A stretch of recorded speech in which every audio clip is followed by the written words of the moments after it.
del medio marino, al medio ambiente y del personal a cargo en la responsabilidad de la empresa. Nosotros desde Sala de Control nos encargamos de monitorear todas las variables operacionales asociadas a estos equipos. Esa variable de proceso nos permite a nosotros tomar la mejor decisión posible y poder tener la acción inmediata mediante un operador a verificar las condiciones en el campo.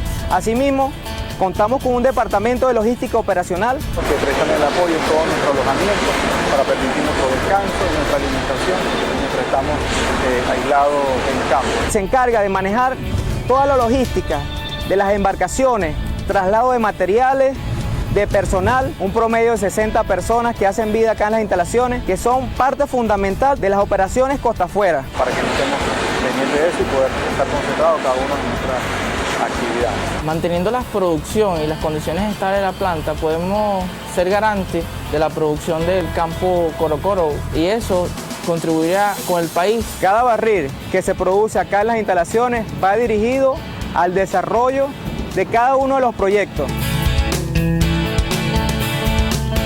Para mí representó todo un reto iniciarme en las labores en estas instalaciones costa afuera, ya que esto era un lugar reservado, si se quiere decir, para el sexo masculino, para los hombres.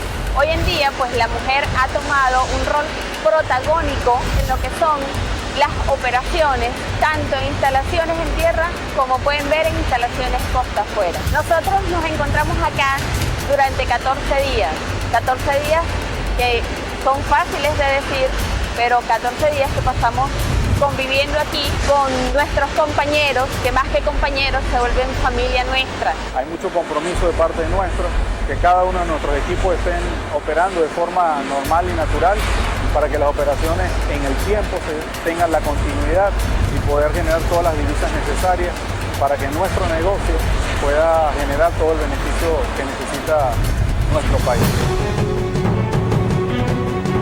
Ahorita entra en producción a nivel de tierra el pozo Perla, con 150 millones de pies cúbicos ya a tierra. ¿Qué significa eso? Ahorro para el país. De hecho, los pozos que se han perforado tienen un potencial gasífero muy importante, tanto que un pozo de los que estamos perforando actualmente o que está perforado representan de 20 a 25 pozos de Anaco, que se decía anteriormente que el estado de Anzoátegui y Anaco, la parte sur de Anzoátegui, representaba el corazón gasífero de Venezuela. Pues estamos demostrando con costa afuera que eso queda atrás.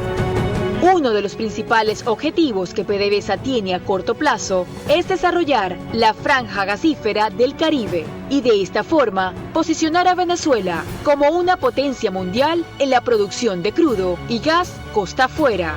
Esto fue Hablando en Crudo.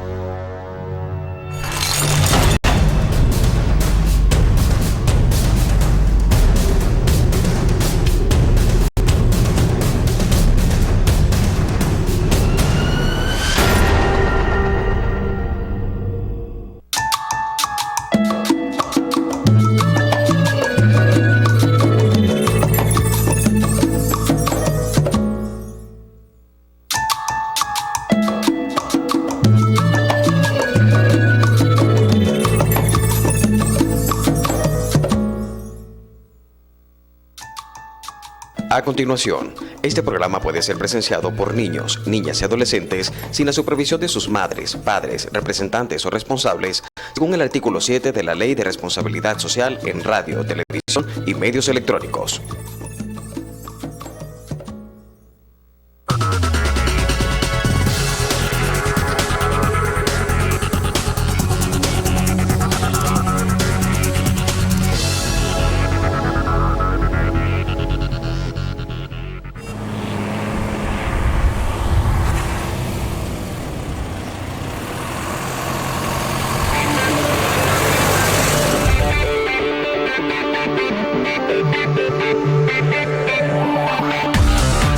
A pocos kilómetros de la costa oriental venezolana se erige una de las obras más novedosas en materia gasífera del mundo, la planta de acondicionamiento de gas para el mercado interno, PACMI.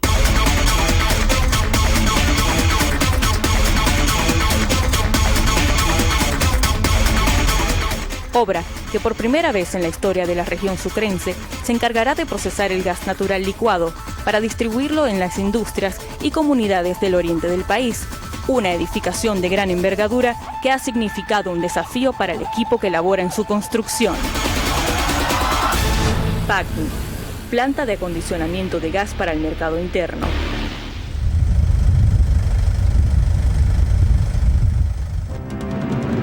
A mediados de 2013, comienzan en Güiria las actividades de construcción de la primera planta de acondicionamiento de gas en el oriente de Venezuela. PACMI es una de las obras que conforman el complejo industrial Gran Mariscal de Ayacucho, desarrollado por la Dirección Ejecutiva Costa Afuera de PDVSA. El complejo, conocido por sus siglas SIGMA, es el centro de acopio de toda la producción del gas natural licuado del nororiente del país, cuya meta, en primera instancia, será abastecer de este importante hidrocarburo a los estados orientales. El fin principal de este proyecto en la planta como tal es colocar un gas de producción costa afuera dentro de especificaciones e insertarlo al mercado interno. Lo que se va a hacer es básicamente recibir el gas de manera natural que viene de los yacimientos directamente, y ahí se va a realizar un proceso de deshidratación. Se van a retirar los líquidos y ponerlos en especificaciones para que sea ya enviado directamente a las plantas termoeléctricas, o ser usado también incluso para gas doméstico en todo lo que son los sectores populares, tanto de Güiria como de Cumaná, que vamos a estar iniciando en estas dos localidades. Con aproximadamente 40.000 habitantes, Güiria representa la tercera población del estado Sucre.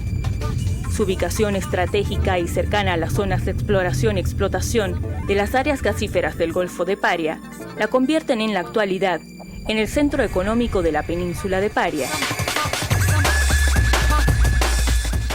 Pese a sus ricos yacimientos de gas, la población no cuenta con el servicio de gas doméstico.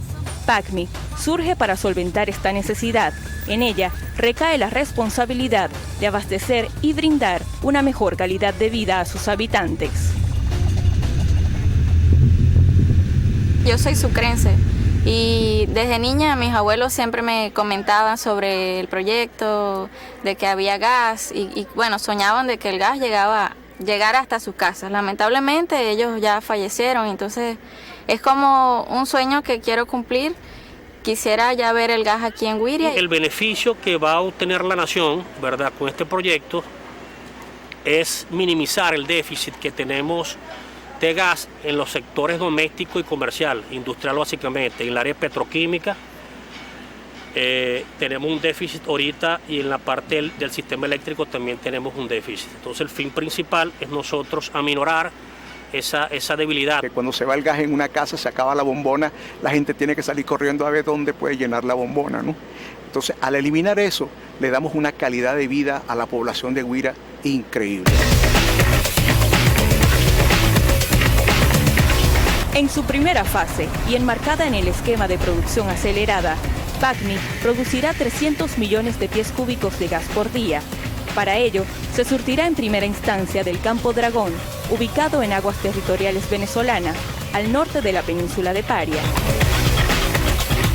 El gas será transportado hasta PACMI a través del gasoducto Dragón Sigma, una tubería de 36 pulgadas de diámetro, a unos 30 metros de profundidad y revestida con concreto, con el que se fija la estructura sobre el suelo marino.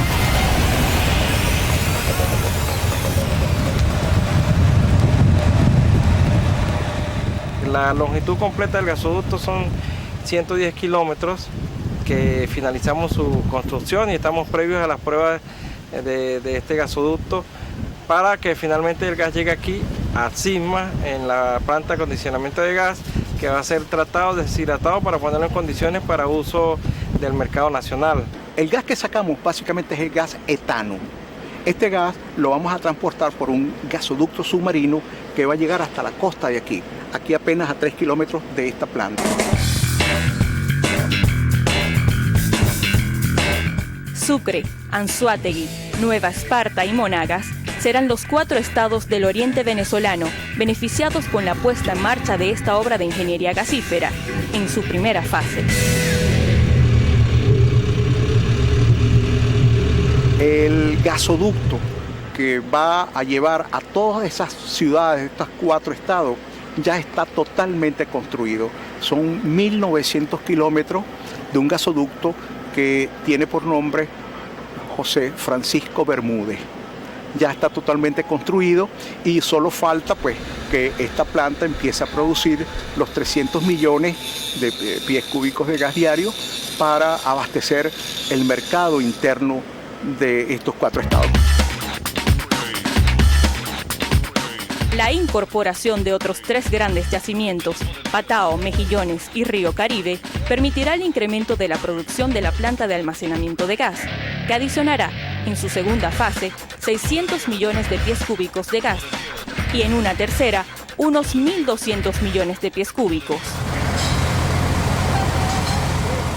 A mediano plazo vamos a incorporar 600 millones. Vamos a instalar unos equipos que nos permitan llevar de 300 a 600 millones. Cual vamos a instalar estos grandes equipos que están allá, que le llamamos tamices moleculares. Ellos van a ayudarnos a procesar esos 600 millones de pies cúbicos. Los 300 millones, como ya le dije, son para los estados orientales. Los 600 ya cubriremos la demanda de todo el país, Dios mediante. Y en una tercera etapa final, que ya utilizaremos todo el terreno que está aquí a la vista, produciremos 1.200 millones de pies cúbicos de gas y allí es cuando podríamos industrializar y comercializar el gas a nivel pues, del Caribe y Latinoamérica. Mediante la generación y empleo de una energía más limpia, PDVSA estima que PACMI eleve a Venezuela a un nivel gasífero nunca antes visto en la nación. En la próxima parte, conoceremos cómo usar eficazmente una fuente de energía que ha sido desaprovechada en esta región. Esto y más al volver.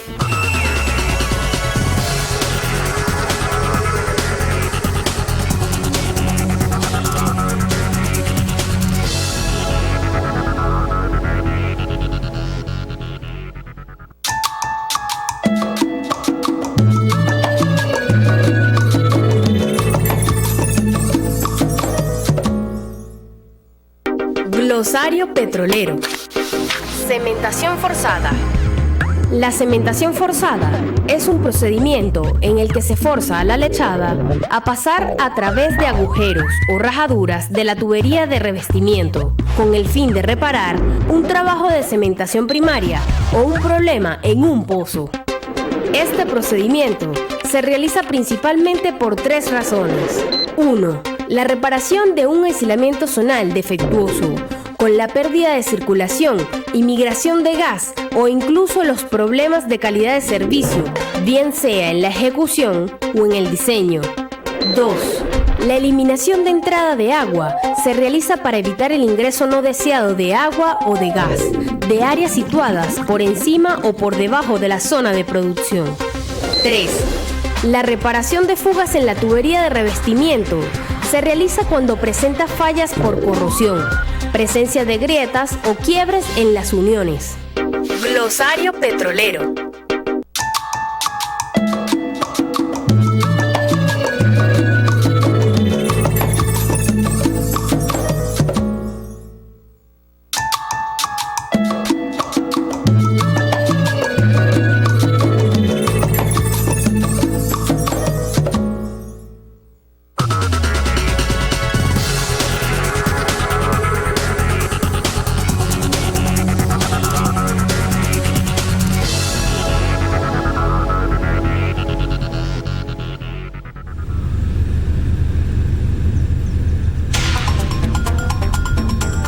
El gas que llegará a PACMI es un gas no asociado, debido a que se encuentra en reservorios que no contienen cantidades significativas de crudo.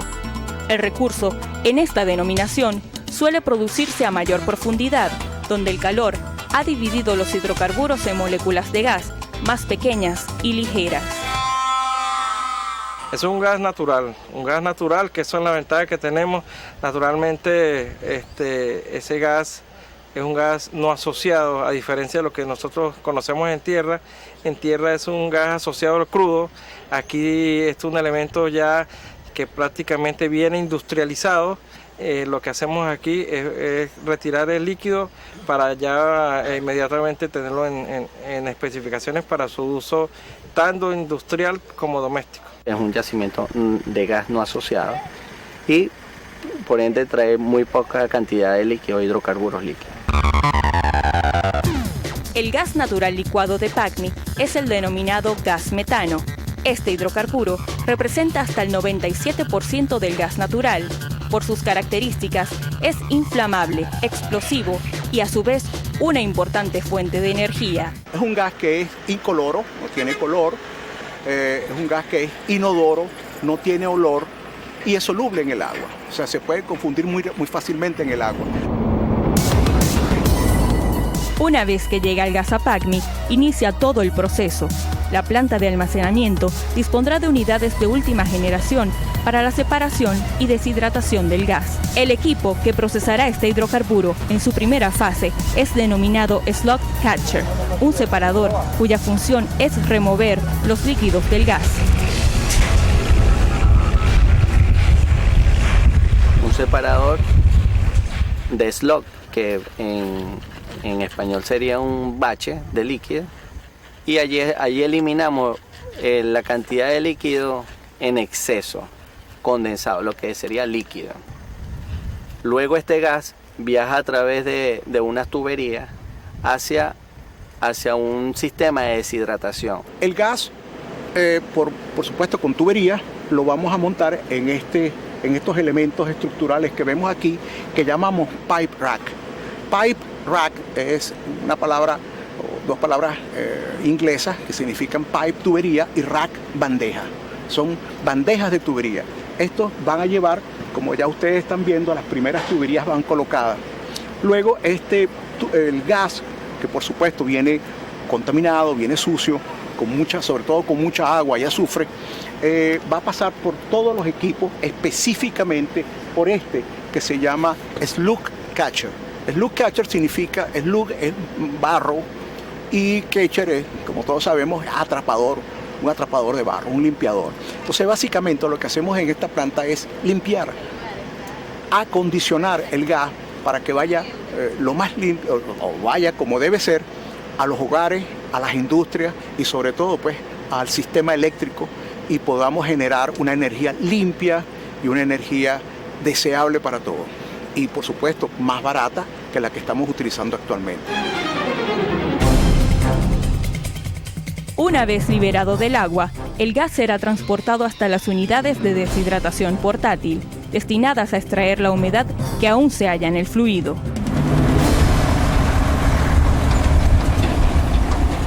Comprenden 2 contactores de glicol, cada uno de 150 millones de pies cúbicos, que engloban 300 millones de pies cúbicos que son necesarios para poder cumplir con el esquema de producción acelerada. Es una tecnología que es muy usada en la industria petrolera, utiliza trietilenglicol, cual es un componente que absorbe esa humedad, esa agua que contiene el gas, y el gas ya estaría siendo reducido en este contenido de humedad y puede ser transportado hacia la red nacional de gas. Con la puesta en uso de estas gigantes estructuras, PACMI producirá 600 millones de pies cúbicos de gas en una segunda fase del proyecto. Estas son las unidades de deshidratación con támices moleculares, cuya función es eliminar el vapor de agua del gas natural. Posee un sistema de deshidratación capaz de absorber el agua del gas.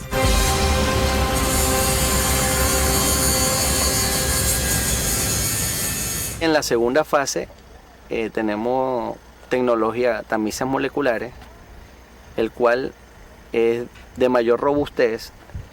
Inclusive este gas puede estar listo para ser enviado hasta plantas de gas natural licuado, ya porque disminuye drásticamente el contenido de humedad dentro de la corriente de gas. Una de las ventajas de la producción de gas es la forma expedita en la que el fluido es puesto en condiciones para su distribución. Eso nos adelanta un proceso de industrialización. Ya prácticamente el gas viene listo para quemar. Lo que hacemos es un proceso aquí sencillo de retirarle esos líquidos y ponerlos en especificaciones para que sea inmediatamente industrializado. Es equivalente al petróleo porque es otra fuente de energía, sin embargo el petróleo tiene que ser llevado a refinería para ponerlo en especificaciones y así convertirlo en todos los derivados. La ventaja del gas es que fácilmente es puesto en condiciones para ser industrializado. El gas metano también tendrá una participación importante en la generación de energía eléctrica. El complejo Gran Mariscal de Ayacucho, en el que se constituye la planta de almacenamiento de gas para el mercado interno, también alberga una termoeléctrica que se surtirá del gas procesado en PACMI. Nosotros tenemos muchos usuarios en el país, las plantas termoeléctricas, que actualmente llevamos grandes desarrollos, uno aquí en esta área de Guiria, dentro del complejo Gran Mariscal de Ayacucho, se encuentra la planta termoeléctrica. Tenemos también una planta en Margarita y hay una planta en Cumaná, que vamos a decir, estos serían los usuarios por excelencia de este gas. Expertos afirman que por su composición, las moléculas de gas son más fáciles de quemar y generan menores residuos de contaminación, características que hacen del gas una fuente de energía limpia con poco impacto ambiental. Cuando haces una quema de un producto orgánico, se genera CO, CO2, y estas moléculas de gas prácticamente son una reacción completa. Estamos hablando que se transforma en la mayoría en CO2 y genera poco monóxido de carbono. PACMI no solo almacenará el gas extraído de los campos costa afuera. Por medidas de seguridad y previo a su distribución, en la planta se le incorporará al gas una composición química, el metanotiol. Y una de las funciones básicas que va a tener esta planta, el PACMI, es colocarle un químico que es el que le va a dar el olor característico al gas. Ya que no tiene olor, una fuga puede ser muy peligrosa, ya que no se puede detectar si no tiene olor, y basta una pequeña chispa para que ocurra un incidente. 11 hectáreas de terreno conforman PACMI. A pesar de su grandeza, hay un elemento que no se puede controlar: los terremotos. Y es que Guiria es un recurrente estado sísmico. Al regreso, ¿soportará esta infraestructura un sismo a gran escala? Descúbrelo en la próxima parte.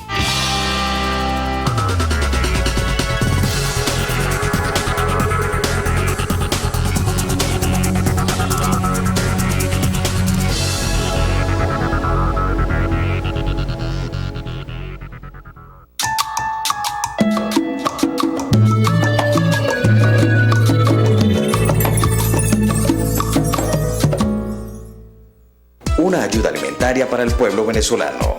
Eso es el CLAP, Comité Local de Abastecimiento y Producción. Logros de la Patria entrevistó a aquellas personas que hacen realidad este proyecto social. Acompaña a Carlos Sierra este jueves a las 8:30 de la noche en el programa Logros de la Patria. Jueves 8:30 de la noche por PDVSA TV, Nueva Era Petrolera.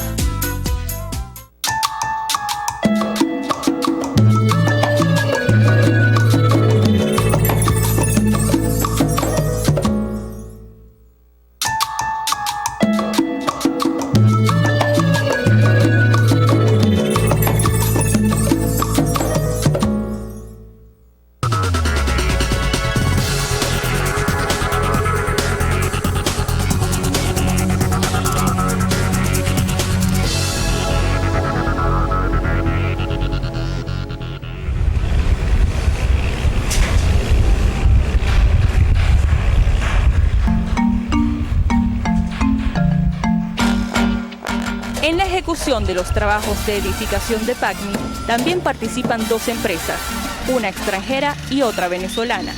que aportan con su mano de obra la consecución de los trabajos de esta moderna planta de gas. La cometida de la construcción de PACMI la está llevando, el responsable es un consorcio con una empresa egipcia llamada EMPI, que es el soporte desde el punto de vista de ingeniería, y una empresa constructora que es la empresa JV. Ellos se consorciaron y están atacando lo que es la construcción de la planta PACMI. Ellos a su vez se manejan con empresas cooperativas, básicamente empresas de soldadura que ayudan a apalancar lo que es la gestión del proyecto. Y es importante también destacarle la transferencia de tecnología que tenemos por parte de la empresa internacional, el grupo EMPI, en dejarnos toda la información tecnológica para poder nosotros, una vez culminada la planta y puesta en operación, tener todo el conocimiento y la habilidad para poder mantener la planta en el futuro. Durante todo el proceso de construcción de PACMI, un equipo humano se dedica a evaluar y verificar que el personal se ajuste a las normativas de calidad nacionales e internacionales. ASME, que es ASME, es Sociedad Americana para Ingenieros Mecánicos. La ASTN es la Sociedad Americana para Ensayo de Materiales, y son normativas internacionales avaladas por todas las organizaciones y entes de cualquier planta. Debe cumplir con esos parámetros, y eso nos va a ayudar mucho a cumplir con los estándares exigidos a nivel internacional. Y es importante que nosotros vamos a ser avalados por una aseguradora para la planta, incluyendo el gasoducto, y la referencia para ello van a ser esas normativas internacionales en conjunto con las normas de PDVSA y las normas venezolanas. Por ser el estado Sucre una región sensible a los sismos, en consecución con las normas de calidad y de resguardo de la integridad de la planta, PACMI ha sido identificada con materiales especiales para soportar los movimientos telúricos. Todos estos equipos, todas las fundaciones, toda la estructura está calculada a sismo.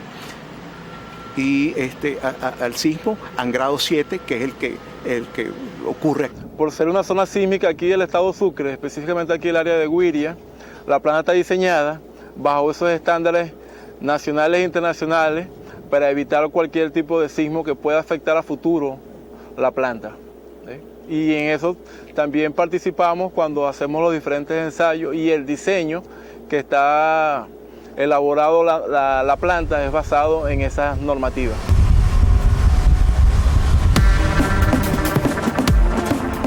Trabajadores de PACMI destacan la importancia de esta planta, a la que califican como única en su estilo en el mundo. Aseguran que países potencia en materia gasífera han aplaudido esta iniciativa.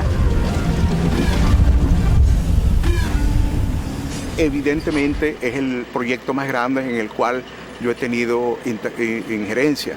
Yo con 33 años de ejercicio yo he hecho prácticamente todo lo que puede hacer un ingeniero, pero una planta de este estilo, de esta estatura, es sobre todo que es inédita en el mundo. Aquí vinieron los equipos de Rosneft, los rusos, que son el país que mayor producción de gas tiene a nivel mundial, y cuando vieron la planta como la estamos construyendo, se sorprendieron gratamente, al punto de que ellos han querido asociarse en el concurso de la construcción de la planta. El gas natural representa una de las principales fuentes de energía.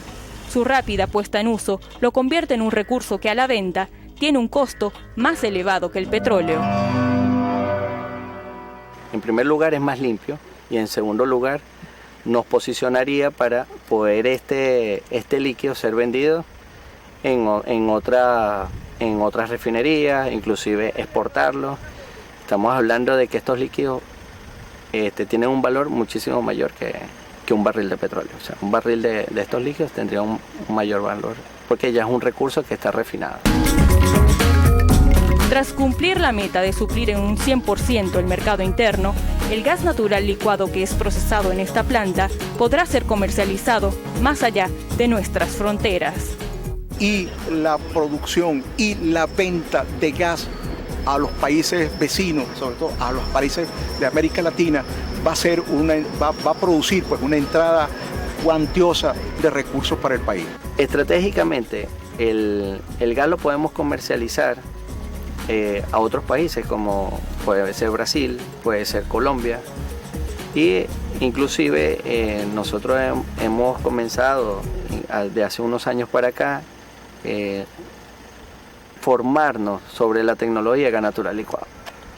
Y ya existían algunos acuerdos con Argentina, algunas islas del Caribe, impulsadas inclusive por Petrocaribe, para desarrollar este tipo de plantas que requiere, como he dicho, requiere grandes inversiones tanto en la fuente como el destino. El personal de PACMI confía en que una vez iniciadas las labores de esta planta destiladora de gas, se espera un futuro promisorio para Venezuela dentro del panorama mundial gasífero. Actualmente, con los recursos probados que tenemos de gas, estamos en el 8º lugar. Cuando esta planta esté listo, estamos seguros de que vamos a llegar al 5º lugar mundial de producción de gas. Y por supuesto que vamos a generar una riqueza nacional a través del hidrocarburo, porque sin duda los hidrocarburos van a ser por mucho tiempo el recurso más importante para la obtención de divisas en el exterior.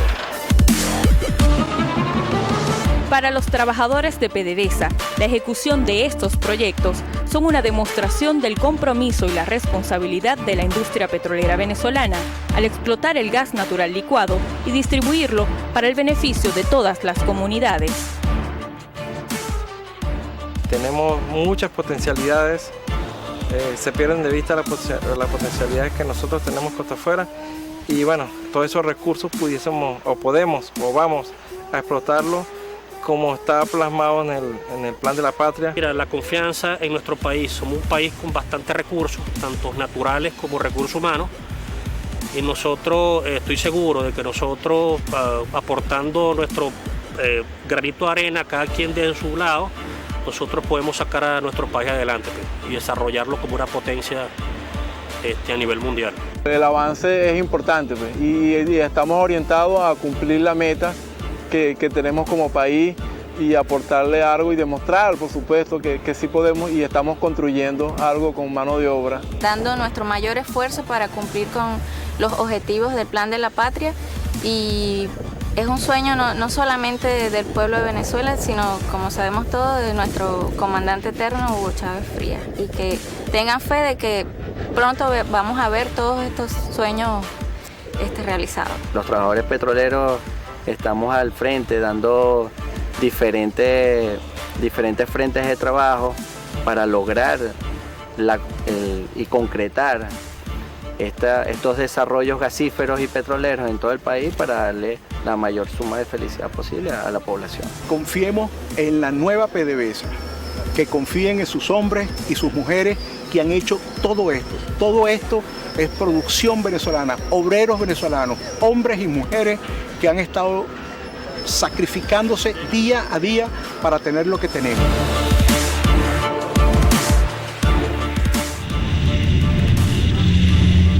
PACMI es solo uno de los ejes principales del complejo Gran Mariscal de Ayacucho, nuevo polo de desarrollo industrial de Venezuela, cuyo reto será revolucionar el mercado gasífero nacional e internacional.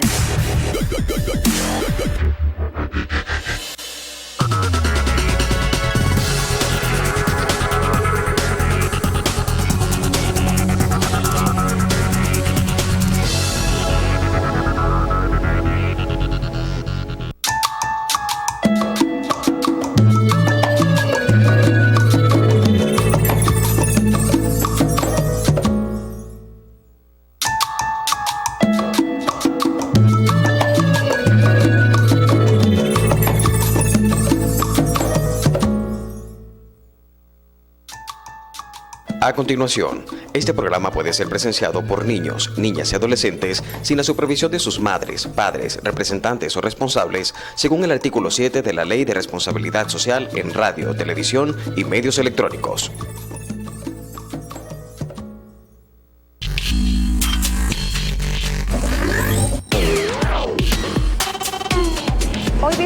la ciudad de Morón, en el estado Carabobo. Aquí se encuentra una de las principales plantas del país, el complejo petroquímico Hugo Chávez. Esta planta produce 2.200 toneladas métricas de urea y 1.800 toneladas métricas de amoníaco, garantizando el 100% de las necesidades del sector agrícola del país. ¿Ustedes se imaginan qué pasaría con este sector si esta planta se detuviera? En el capítulo de hoy conoceremos a un grupo de trabajadores que desarrollaron un programa de un software abierto para garantizar que la planta se mantuviera en marcha. Soy Emily Rodríguez y esto es Talento Tecnológico. Bienvenidos a Talento Tecnológico, el programa donde personas como tú y yo cambiamos el mundo. Acompáñanos a revelar los secretos mejor guardados de la industria petrolera venezolana, donde el alma de la historia es su gente. Hombres y mujeres ideando soluciones, generando tecnología y una industria cada vez más eficiente. Grandes héroes del día a día, que inventan nuestro propio destino.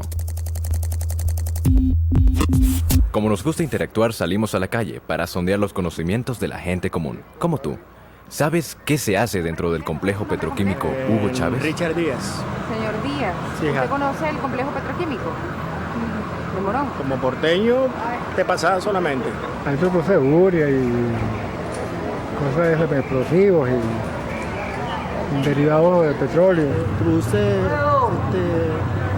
químico para las plantas. Hay conceptos que se nos escapan. Urea, amoníaco, hipoclorito de no sé qué cosa. Tranquilo, ya te lo explicamos. La petroquímica es una ciencia fascinante. Transforma el petróleo crudo y el gas en una interminable gama de productos necesarios para la vida moderna. Esta ciencia permite la producción de fertilizantes, asfalto y muchos objetos más que utilizas en tu día a día. Estamos en el complejo petroquímico Hugo Chávez, específicamente en la sala de control. Acompáñanos.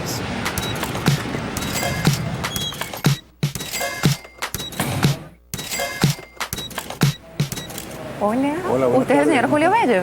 No, negativo. ¿Dónde está? Por allá. Por allá. Gracias, muy amable. Hola, buenas. ¿Usted es el ingeniero Julio Bello? Sí, mucho gusto. Hola, mucho gusto, encantada. Es Emily de Talento Tecnológico. Bueno, vine a conocerlo porque nos comentaron que usted creó un programa abierto en un software. Ha llegado al sitio indicado, señorita Emily. Esta es la planta de urea. Usted se encuentra ahorita ubicada en la estación de control de la planta de urea del complejo petroquímico Hugo Chávez.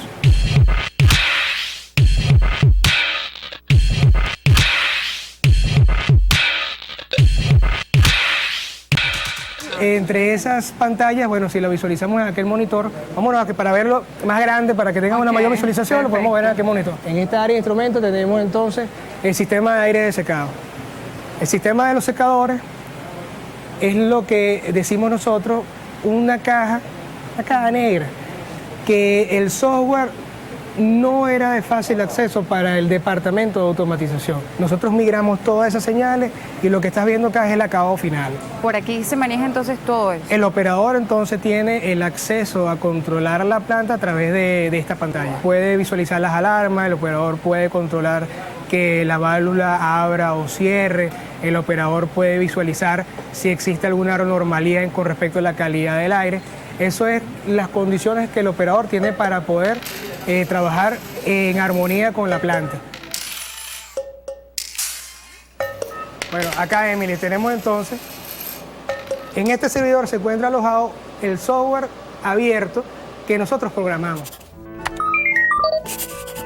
El código abierto rompe las limitaciones impuestas por la caja negra y permite que los ingenieros y programadores venezolanos tengan libre acceso, sin condiciones, al control absoluto de la empresa, con el fin de desarrollar una tecnología más efectiva y acorde con nuestras necesidades.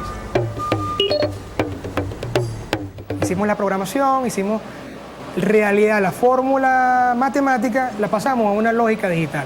Esa lógica digital fue programada en eso. Eso quiere decir que el cerebro de toda esta planta se encuentra alojado en estos servidores. Trayendo como beneficio. Trayendo como beneficio la operatividad de la planta, trayendo como beneficio las expansiones en producción, trayendo como beneficio mejor calidad en el producto.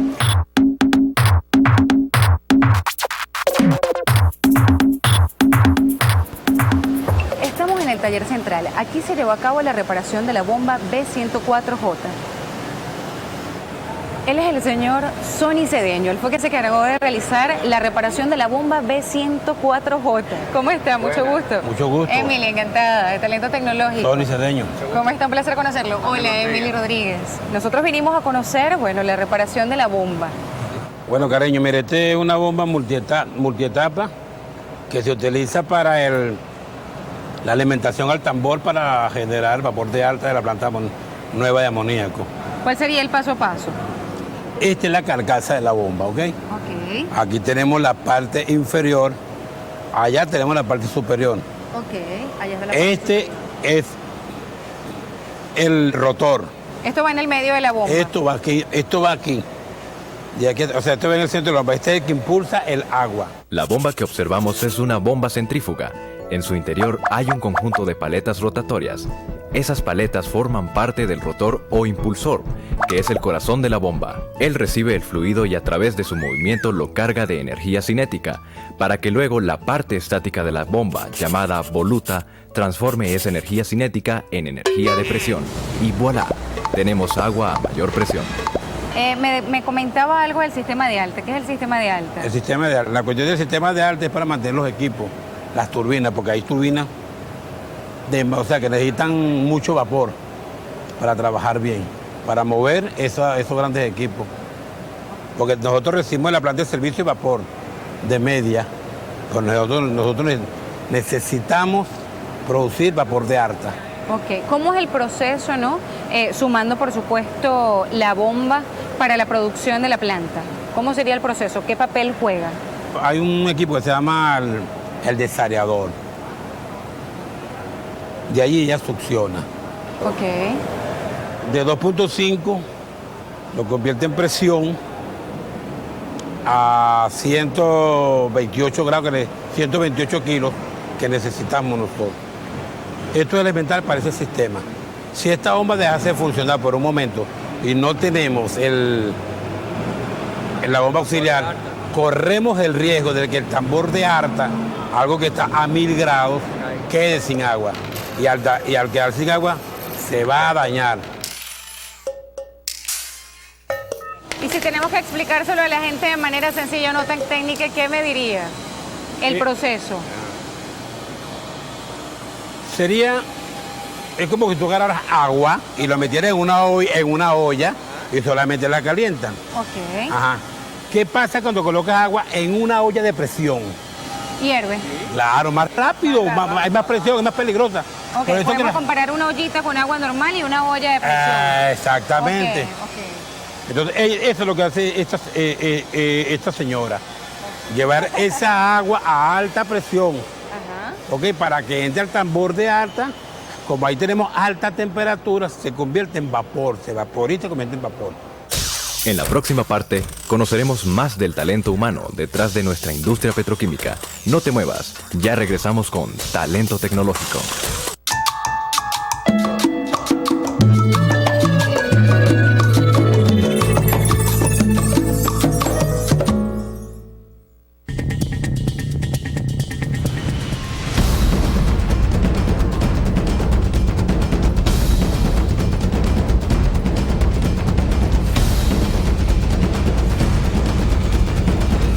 Territorio Esequibo, zona en reclamación venezolana.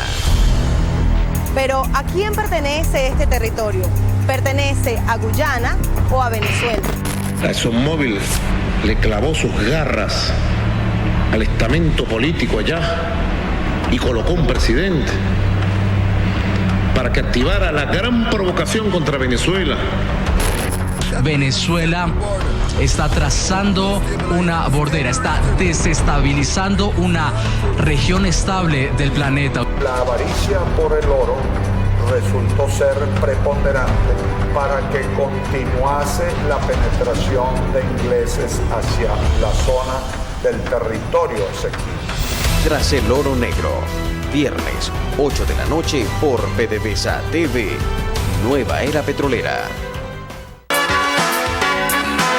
Sé testigo de entrevistas con temas de actualidad en materia política, social, económica y más, de la mano de un periodista con más de 50 años de historia.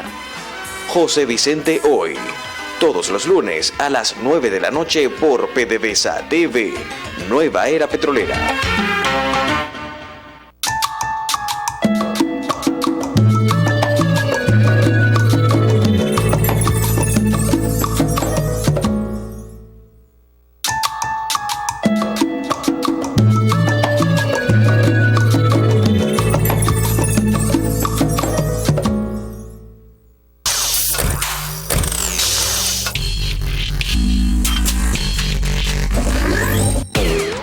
Aquí, en el complejo petroquímico Hugo Chávez, conocimos a Julio Bello, un ingeniero electrónico venezolano que con buena voluntad y agudeza mental desarrolla una fórmula matemática que cambia para siempre el destino de una empresa.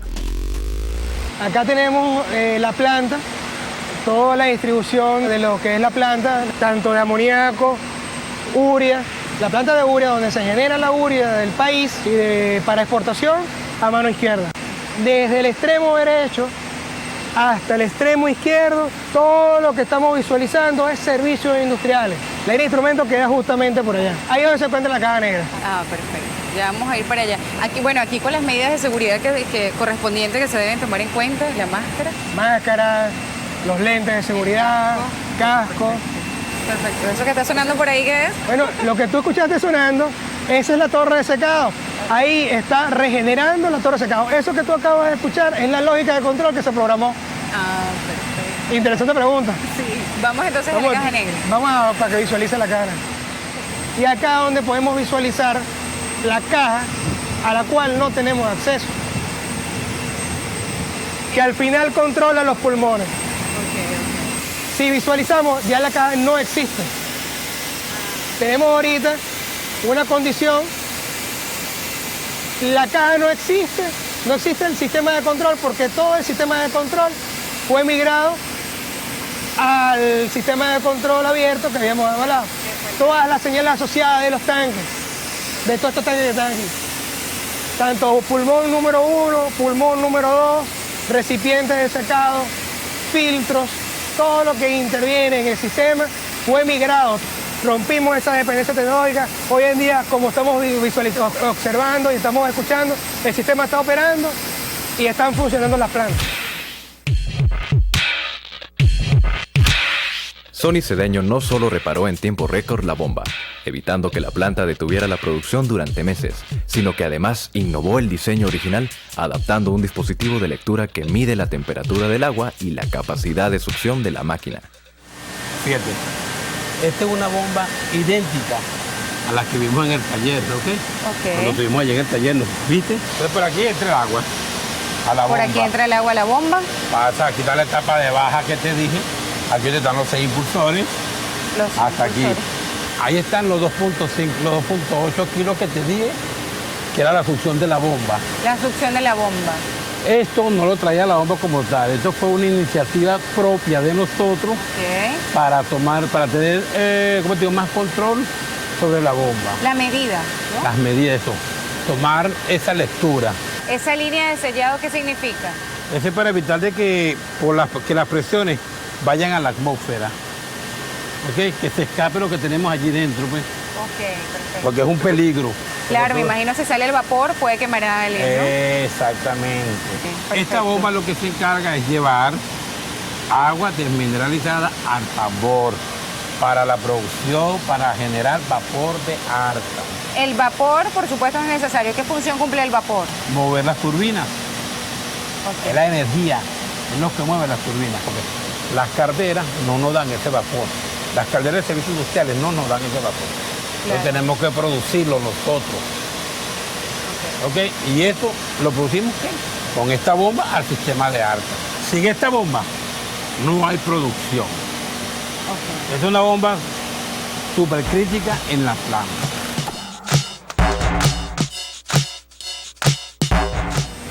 Estamos en el complejo petroquímico Hugo Chávez, específicamente la planta de urea, una maravillosa planta de urea que produce 2.200 toneladas diarias.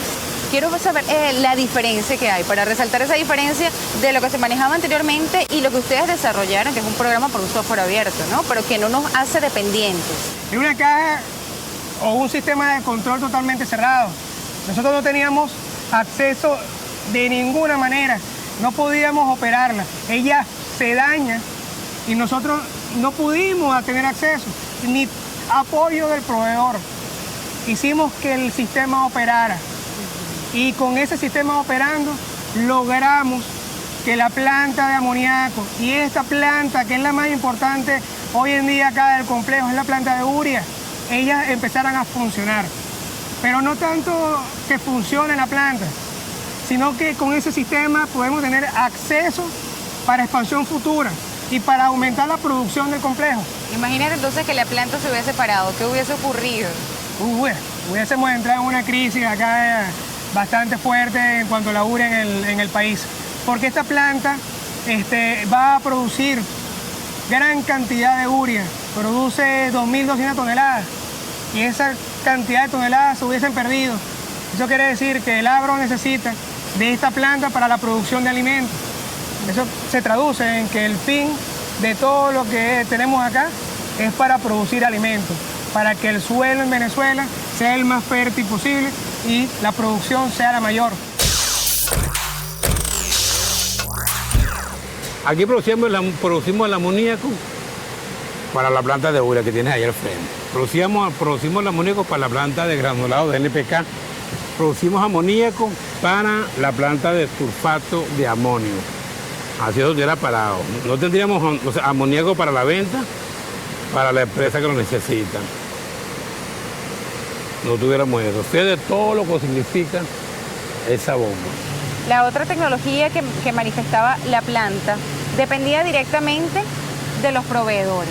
Sí, o sea, de una empresa transnacional, que era que reparaba todo el tiempo. Solamente una llamada, un radio. Mira, Sony, necesitamos aquí a Sony, algunos de los técnicos. Aquí necesitamos chequear algo. De inmediato, máximo 3-4 minutos ya estamos aquí. En cambio, llamas uno de ellos de allá, imagínate cuánto tiempo te va a tardar. Tienes que pagarle esta asesoría si yo viene. Tienes que pagarle inclusive el tiempo de viaje. Tienes que pagarle hospedaje, carro, comida, todo. Pagarle en dólares. Porque esas empresas cobran en dólares. Ahora no. Ahora no, o sea, ya no dieron la oportunidad la primera vez. Espero que nos la sigan dando. Ya no se depende del proveedor. No, aquí hay talento de sobra. De sobra hay talento. En la próxima parte conoceremos más a fondo las motivaciones internas de Julio Bello. Sony nos habla del amor que siente por su trabajo y cómo el sentido de pertenencia marca la diferencia. No te muevas, ya volvemos con más de Talento Tecnológico.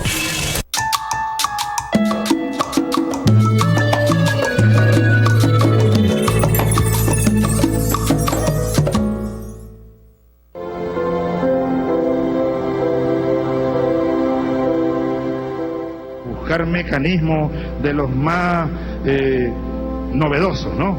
Para lograr los objetivos del Estado, la justicia social, así como PDVSA y el ingreso petrolero se ha utilizado para Mercal, Alimentos, Pedeval, Misión Vivienda, ayudar a los más pobres, las grandes misiones, etcétera, etcétera. Igual ahora para cancelar la deuda social, ¿Por qué? Porque PDVSA es una de las empresas más sólidas del mundo y más grandes del mundo y eso tenemos que aprovecharlo al máximo para darle a los venezolanos la mayor suma, de justicia social posible.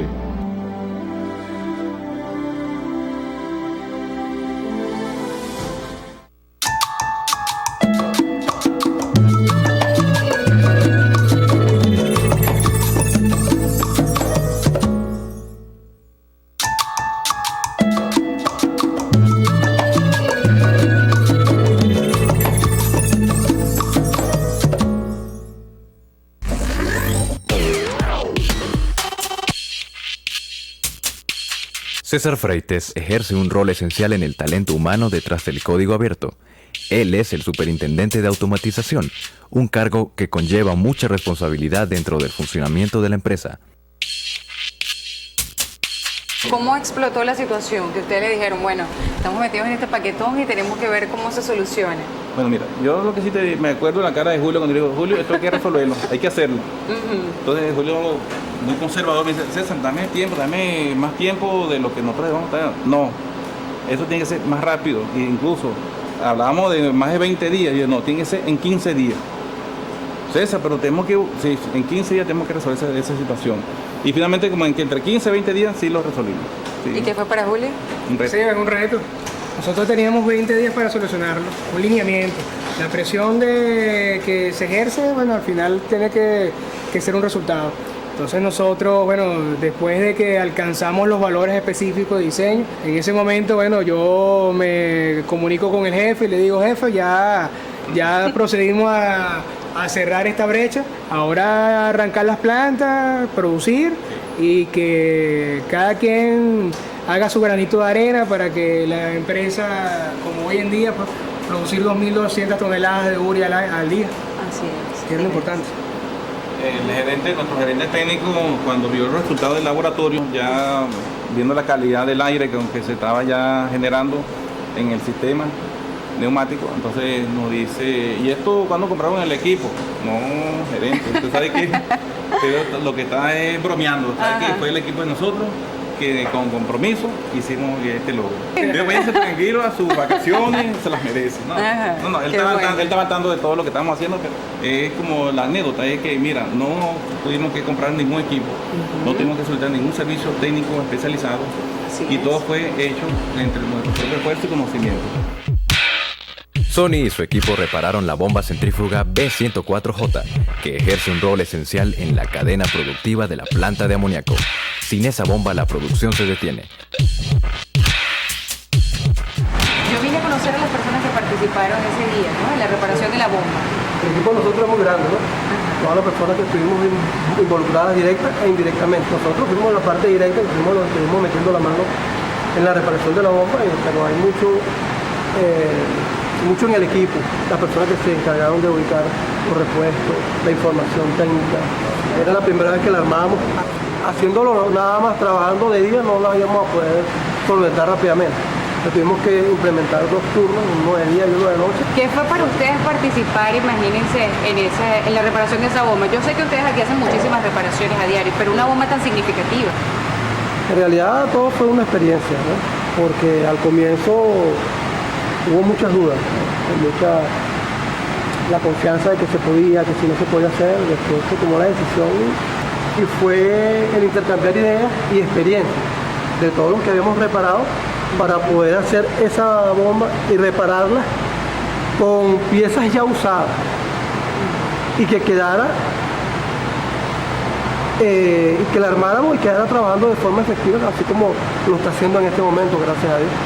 Es más, el personal de aquí de Vibraciones no la había visto trabajar tan bien como quedó ahorita.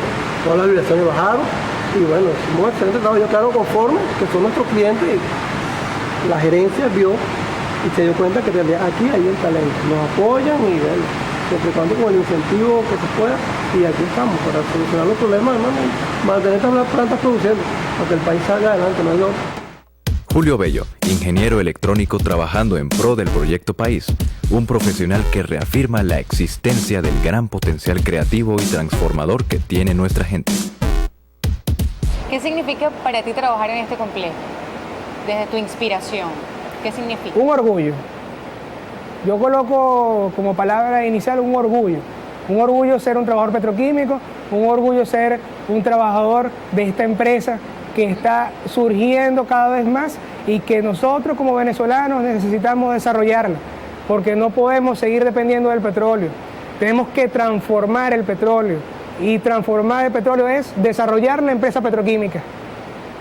¿Qué significa de manera muy personal el haber adecuado, ¿no?, este programa para este software? O sea, a nivel personal es una alta gratificación, porque lógicamente puedo apoyar a la empresa, puedo apoyar también el desarrollo del país, y si yo desarrollo la empresa, desarrollo el país y todo eso viene enlazado, pues simplemente estoy apoyando a la familia venezolana, y si yo desarrollo y apoyo a la familia venezolana, estoy apoyando a mi familia.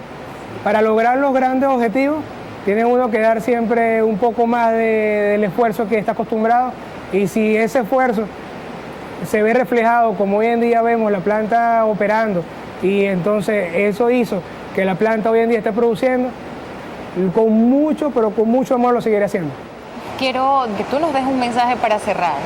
Sí, yo hago un llamado a todos y a todas las venezolanas y venezolanos que confíen en sus trabajadores, porque nosotros somos trabajadores de toda la nación y que cada uno de los venezolanos y venezolanas se sientan orgullosos. Es lo más importante, siéntanse orgullosos de sus trabajadores. Él es Sonny Cedeño, supervisor de equipos rotativos, un hombre comprometido con su trabajo, con ideas innovadoras al que le gustan los desafíos. ¿Qué significó para usted lograr esa reparación? Mira, es como alguien que va a las Olimpiadas y lo ha intentado varias veces, igualito, y va esta vez y lo logra, gana pues. Para mí fue una satisfacción grande porque era algo con que yo estaba luchando, ¿ves? Algo que yo luchaba y luchaba. Porque cuando será que hemos tenido la oportunidad, nos dieron la oportunidad, ahí está. ¿Y sabes qué es lo más satisfactorio? Decirle al superintendente, decirle al gerente general, decirle al gerente de mantenimiento, ahí está, apostaron bien, apostaron nosotros y ganamos. Tenemos habilidades, la destreza, la experiencia, el sentido de pertenencia. Importantísimo. Lo tenemos, que es lo más importante, ¿ok? Porque si no le ponemos corazón a esto, por más que queramos, nunca lo vamos a hacer bien. ¿Qué le dice Sonny a la gente que los ve? Al país, a los muchachos, les digo que sepan que nosotros existimos, nosotros conocemos esto, sabemos lo que hacemos.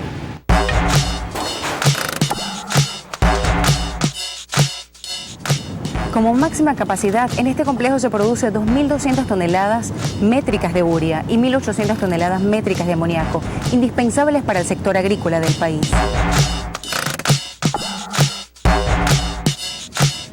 Un grupo de trabajadores, liderados por Julio Bello, ingeniero de instrumentación y control, desarrollaron un programa de un software abierto que permitió el manejo de la planta, superando sus obligaciones y demostrando que dentro de la industria lo que sobra es talento. Soy Emily Rodríguez y les invito a disfrutar un nuevo capítulo de Talento Tecnológico.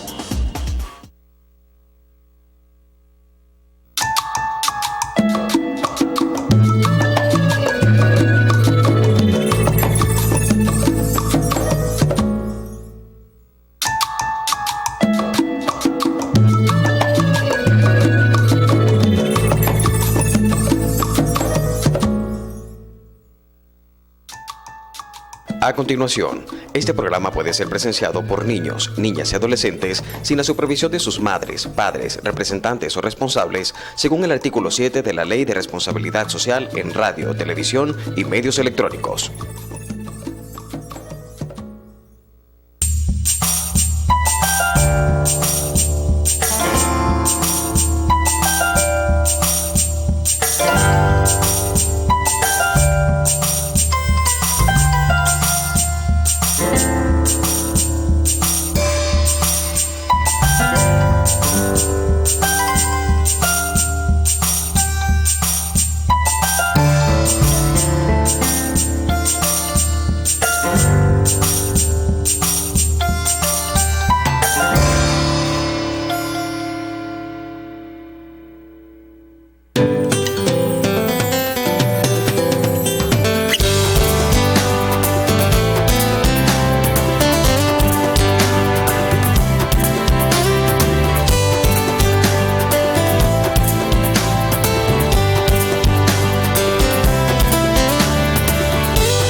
Mi nombre es José Luis Hidalgo Molina.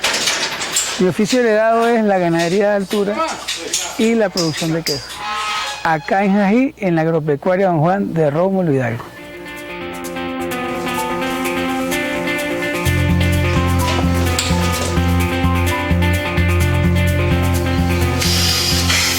Básicamente, mi papá fue el que me infundió a mí lo que es la producción agropecuaria. Pues. Todo tiene que ver con los quesos, todo tiene que ver con ganado, con mejoramiento genético, ordeño, pasamos de ordeño manual a ordeño mecánico. Todas esas cosas nos han llevado a mejorar la producción, la calidad de leche y por supuesto que la calidad de vida para todos, tanto como nosotros como los que trabajan acá en la finca. El inicio de la finca lo hicimos fue entre mi papá, mi hermano el mayor, que se llama Juan Manuel, y yo. Él es un muchacho muy inquieto, desde pequeño fue muy inquieto, muy habilidoso en cualquier actividad que él desarrolla y tiene unas ganas de innovar y de prepararse y de transmitir, que es lo más importante, ¿no?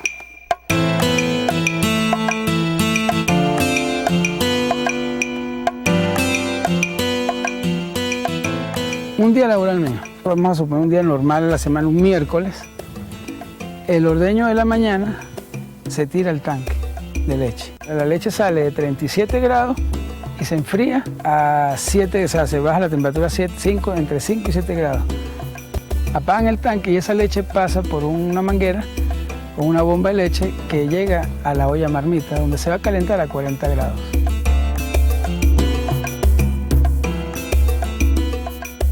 Se va verificando la temperatura, dependiendo de la cantidad de leche, se va tomando la temperatura más o menos cada 5 minutos. Ya tiene los 40 grados ya. Ya después que esté de 40 grados la leche, se pasa a una tina de cuajo de acero inoxidable, donde se le coloca el cuajo. Se le va a agregar. Aquí hay 104 litros de leche para cuajar, para hacer queso blanco. Se le van a agregar 41 cc de cuajo. Ese cuajo es industrial, eso proviene de uno de los estómagos del bovino, ¿no? Se bate la leche con el cuajo, movimientos lentos, ¿verdad? Para no destruir la proteína de la leche. Y se cuaja durante más o menos entre 30 y 40 minutos, dependiendo cómo esté el clima. Nosotros trabajamos con promedio. Acuérdate que el promedio que se maneja acá en la finca es de 6.5 a 7 litros por kilo en queso blanco.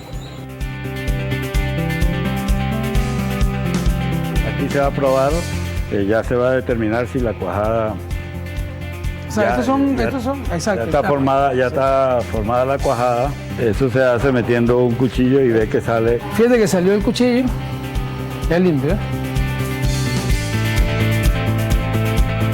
Después que la cuajada está lista, se le agrega agua caliente, más no hirviendo, caliente, puede ser 70 grados más o menos. Y ahí es donde se procede a romper la cuajada para que queden los gránulos de cuajada, ¿no? Se esperan 5 minutos, o sea, se bate 5 minutos y se esperan 10 para que la cuajada baje y el suero suba. Ese es el desuerado. Acá ya tenemos la pasta, ¿verdad? Fíjense la consistencia, como un yogur firme, quizás un poco más, sin sal. En este momento vamos a picarla, ¿verdad? Así. Para posteriormente agregarle la salmuera. Nosotros manejamos acá y hemos tenido éxito con los quesos porque es bajo en sal. Los quesos salados lamentablemente no caminan en el mercado, ¿no? Vamos al siguiente paso, que es sacar la cuajada para colocarla en los moldes para luego prensarla. Tenemos que prensar en frío para que el desuerado sea menor que prensar en temperatura ambiente, ¿sí? Este proceso, hasta aquí, o sea, hasta antes de cortar la cuajada, es el mismo proceso para el queso de mano. A diferencia que paramos los procedimientos, nos paramos en solamente desuerar, sino que se deja la cuajada nadando en suero. Se saca con unos coladores hacia la cámara de acidificación, donde por medio de 8 bombillos eléctricos, se le da más o menos de 3 a 4 horas de acidificación. Ya después que pasan esas 4 horas, se va probando con un poquito de agua caliente en un caldero, en un fogón, se tira una pequeña cantidad, se estira, se calienta, se estira, se sigue estirando. ¿Para qué se estira? Para que se van formando los hilos, que es el queso telita, de la cual sale el queso de mano andino. Después que está la cantidad más o menos de unos 4 o 5 kilos, se pone en el mesón la pasta completa, donde se va amasando como que si fuera a hacer pan. Entonces van picando, una persona va picando y otra persona va colocando en los moldes donde se le da la forma.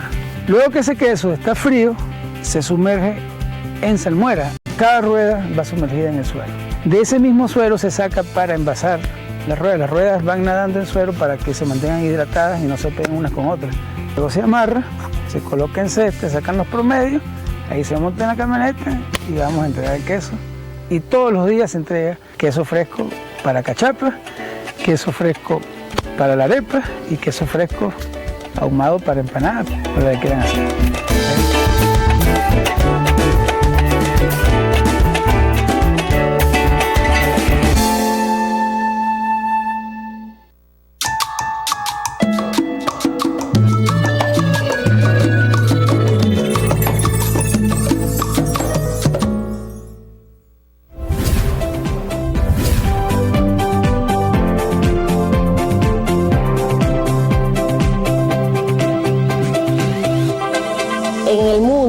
Se den cuenta que somos trabajadores, somos personas luchadoras, de que ponemos todo nuestro empeño para que aportando nosotros una pequeña porción, pero yo sé que entre todos, o sea, esa pequeña porción se hace grande y es lo que hace de que nuestra industria y nuestro país salga adelante.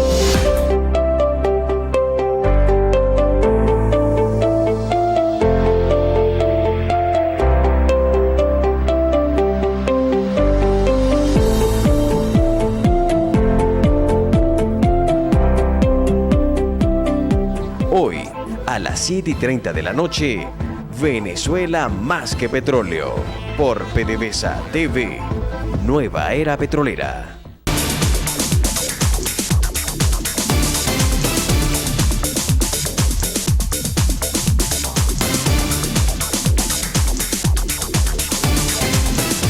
Programa especial. Un programa informativo y de opinión donde se mostrarán los avances de la primera industria de Venezuela junto a invitados especializados en el mundo petrolero y económico nacional e internacional. Todos los miércoles a las 2 de la tarde por PDVSA TV, Nueva Era Petrolera. Yo quiero que desarrollemos la agricultura urbana.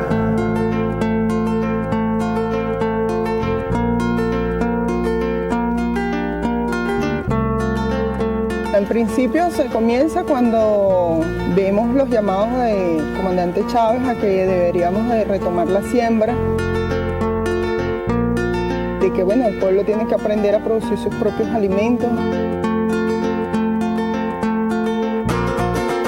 Se puede decir que en Alto Verde en la actualidad hay aproximadamente más de 100 productores.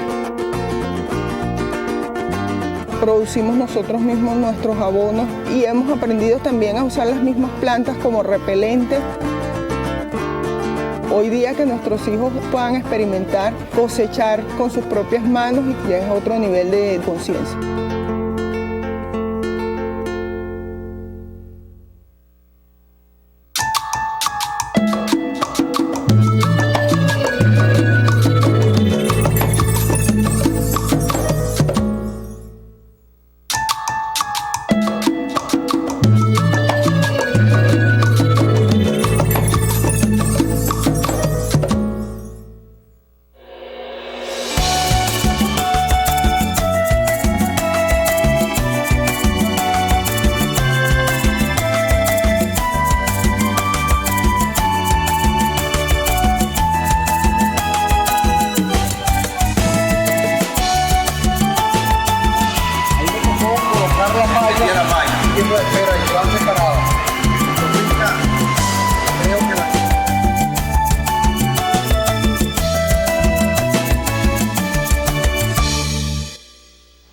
Mi nombre es Héctor Martínez.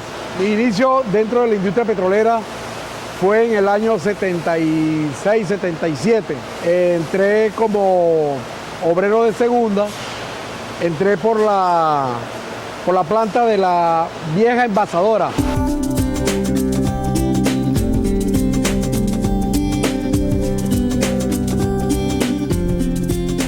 Actualmente estoy como facilitador de un programa que se ha implementado ahora del mejoramiento continuo, seguridad de los procesos.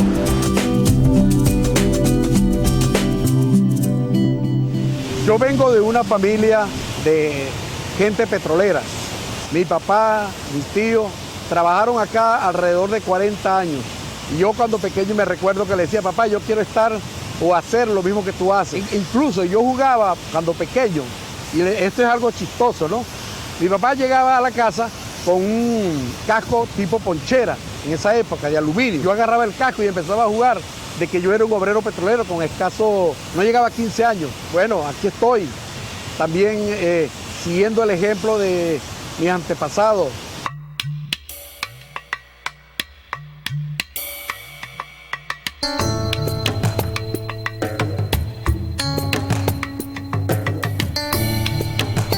Actualmente estamos en la planta del complejo lubricante. Por acá se inicia en esta planta que ven al fondo, es la planta de Alto Vacío 1, porque esta es la puerta de entrada, aquí en Alto Vacío 1 es la puerta de entrada del complejo lubricante. El crudo lo recibimos del Zulia.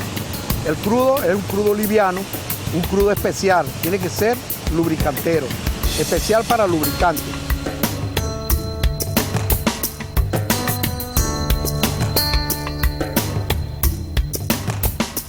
Nosotros acá lo procesamos, entra acá a través de un tren de precalentamiento, llega a este horno que ven allí al fondo y ahí pasa a una torre primaria donde, sometido a bajas presiones, a una presión de un vacío de 700 milímetros de mercurio, ocurre la separación. Hacemos 5 cortes, 5 chorros que van a ser separados en el proceso.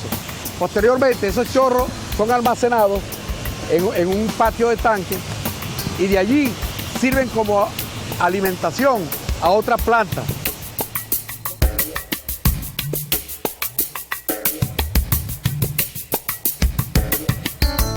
Nos encontramos en este momento a mis espaldas con la planta de extracción de fulfural.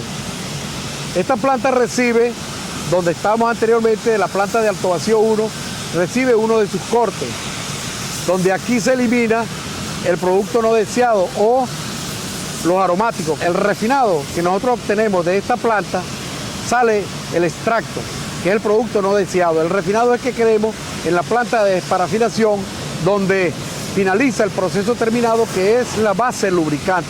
Nosotros recibimos alrededor de unos 20 millones de litros, más que todo lo que es liviano. Nosotros nos llegan 5 bases lubricantes, eso se varía por la viscosidad. Tenemos productos de alta viscosidad y de baja viscosidad, 3 de baja y 2 de alta. Después que llega la base lubricante, nosotros le agregamos aquí los aditivos. ¿Eso para qué? Para producir un producto que cumpla con las viscosidades, con los metales y que no dañe tu equipo como tal, tu vehículo en este caso. Después que ese producto es mezclado, hacemos un proceso de circulación de 8 horas con agitación, con bomba, y luego va, en este caso sería al laboratorio. El laboratorio nos dice, si está perfecto en condiciones, se procede al envasado.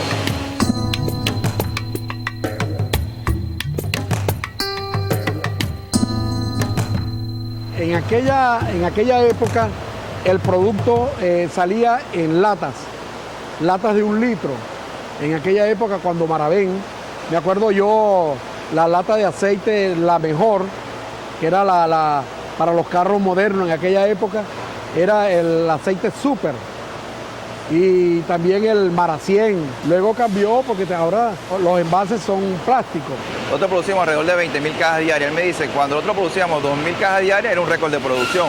Le digo, no, mira, nosotros estamos pasando tranquilamente de las 20.000 diarias. ¿Cómo ha cambiado en el tiempo?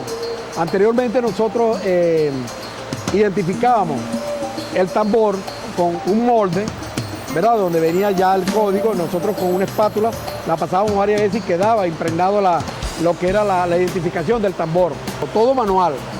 Hoy en día, como podrás observar, los tambores se identifican con un láser y de manera que toda la tecnología facilita el trabajo del hombre. Yo veo a estos muchachos en cada uno de los sitios, así estaba yo. Claro, son máquinas modernas, pero así estaba yo parado, chequeando, me tocaba chequear el nivel del pote, el peso del pote, que fuera bien pintado, que no tuviera daño. Le transporto muchos años en el pasado, pero qué bonito, porque es una cadena de aprendizaje, ¿no?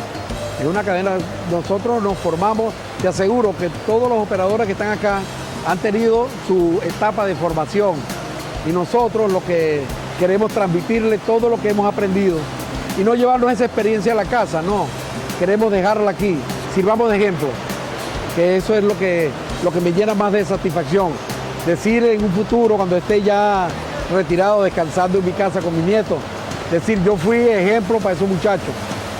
Ellos están allí, están haciendo su trabajo como debe ser.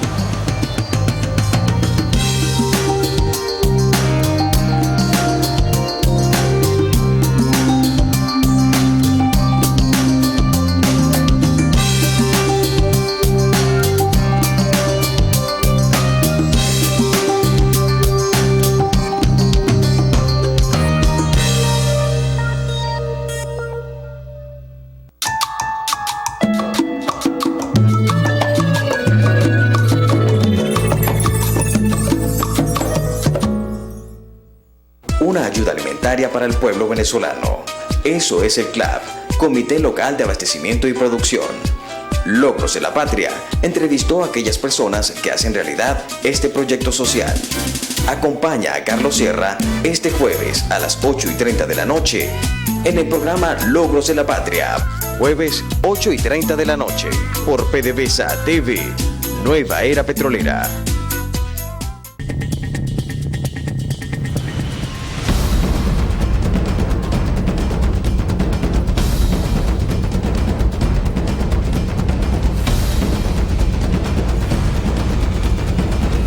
Territorio Esequibo, zona en reclamación venezolana. Pero ¿a quién pertenece este territorio? ¿Pertenece a Guyana o a Venezuela?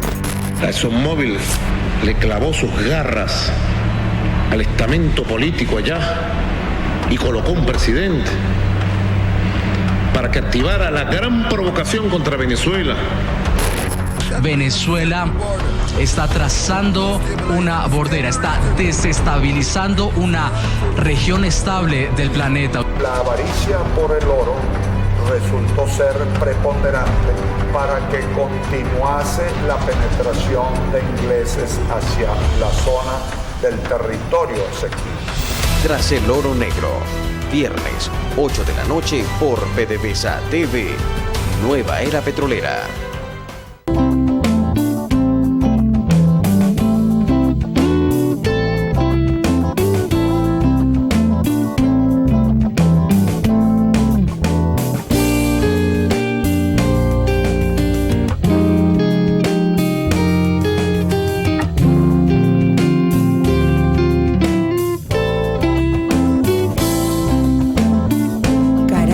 Desde el cielo.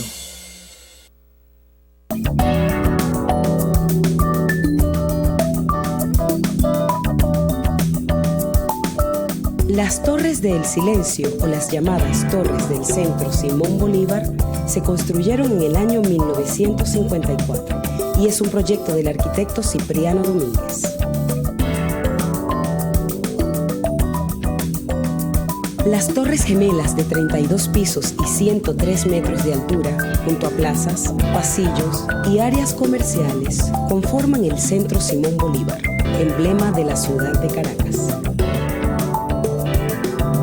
Diversos ministerios y entes públicos tienen como sede estos edificios de arquitectura funcionalista, que permite la integración de diversas artes.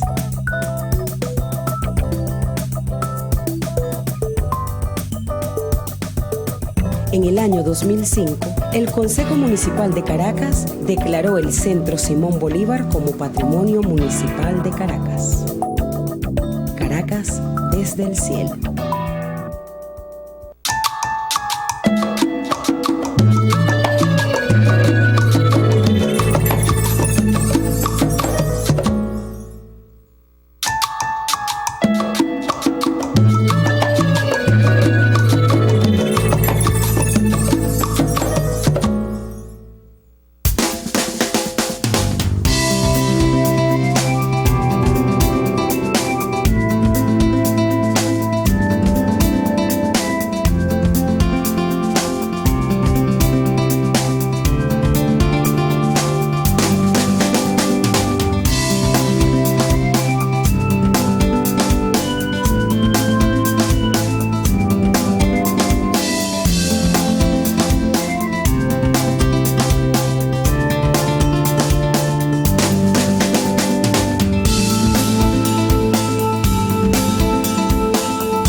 papá compró esta finca, el sueño de él fue tener la finca, pero verdaderamente que alguno de sus hijos siguiera en el campo.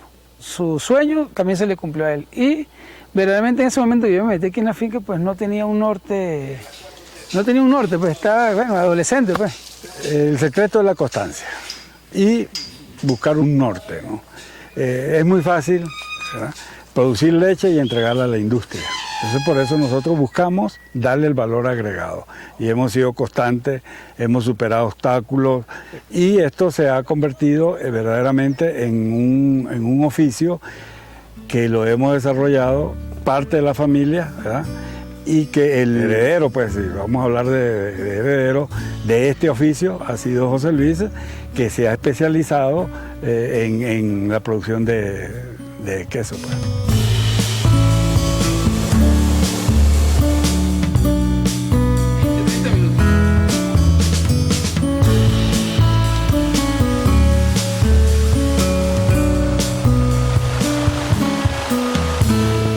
Yo me entregué en cuerpo, alma y corazón a lo que es la parte esta de la refinería. Tantos años acá sin descuidar a mi familia, por supuesto. La familia es muy importante, es el soporte espiritual que tú vas a tener para poder efectuar tu trabajo con mayor tranquilidad. Como trabajador, nuestros padres, igual que creo que la mayoría aquí, se sienten orgullosos. Primero, el valor del Estado, lo que nosotros producimos, es algo que ellos ven en su casa. Es decir, el producto que yo tengo, que yo elaboro, para mamá, esto lo hice yo trabajo aquí, yo produzco esto y esto es lo que hace el bien a mi país.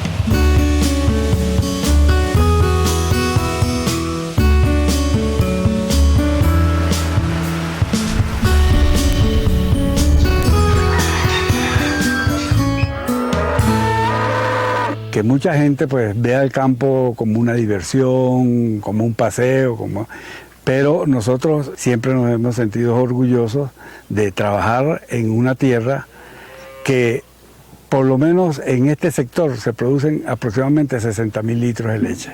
Y formar parte de esos 60.000 litros de leche es verdaderamente orgulloso y verdaderamente que se siente uno satisfecho pues, de estar en una zona que produce comida para toda Venezuela. Hemos tenido éxito porque la gente ya sabe quiénes somos nosotros y qué tipo de queso está consumiendo.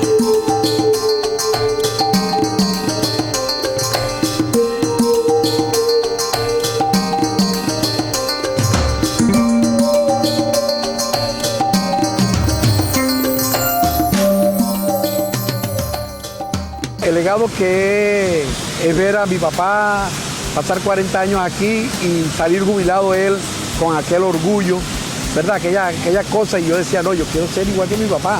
Porque uno siempre busca el ejemplo que le dejan los padres a uno. Y yo me siento orgulloso porque ya hay un hijo que está acá y lleva el mismo camino que llevo yo.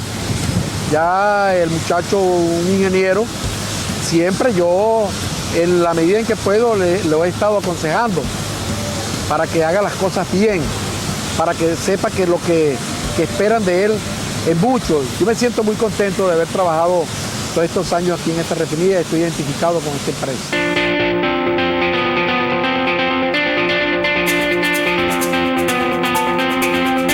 Dificultades siempre las hay, pero verdaderamente nosotros somos muy optimistas, ¿no? No vemos una dificultad, bueno, la dificultad es momentánea. Mantener la calidad del queso ha sido lo más difícil, porque se ha vuelto una tarea constante, o sea, mañana, tarde y noche. Falta un ordeñador, bueno, ordeñamos. Falta quien haga el queso, vamos a hacer el queso. En fin, llueve, no relampaguee, esto es un negocio que no se para ni una hora al día. La experiencia que yo he adquirido durante estos largos años, nada voy a hacer con esa experiencia en mi casa. La idea es dejársela a las nuevas generaciones, a transmitirle a las nuevas generaciones lo que es la vida aquí en la refinería. Todo lo que he obtenido se lo debo a esta empresa, a esta corporación. No habrá tiempo ni espacio para agradecer las bondades que me ha brindado esta empresa y que yo he aprovechado. Y es una pasión que ustedes no tienen idea de lo que uno siente estar en esta refinería.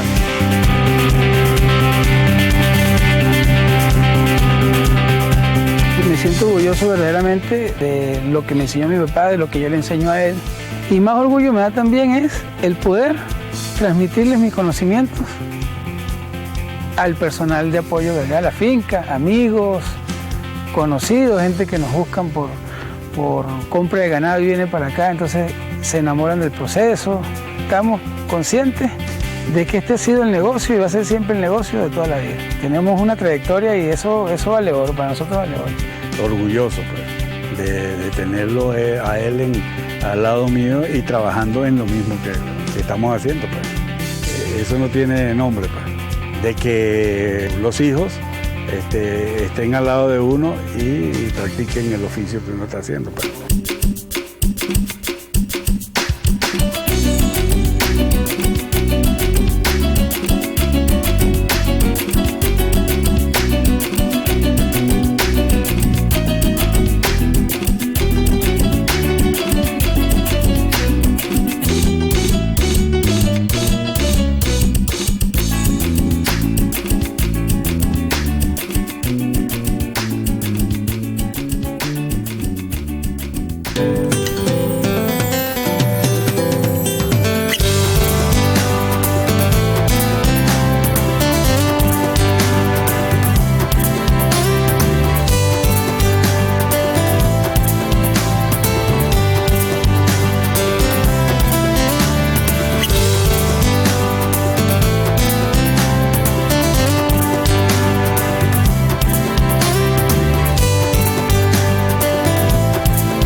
A continuación, el contenido de este programa requiere la supervisión de madres, padres, representantes o responsables para ser presenciado por niños, niñas o adolescentes según el artículo 7 de la Ley de Responsabilidad Social en Radio, Televisión y Medios Electrónicos.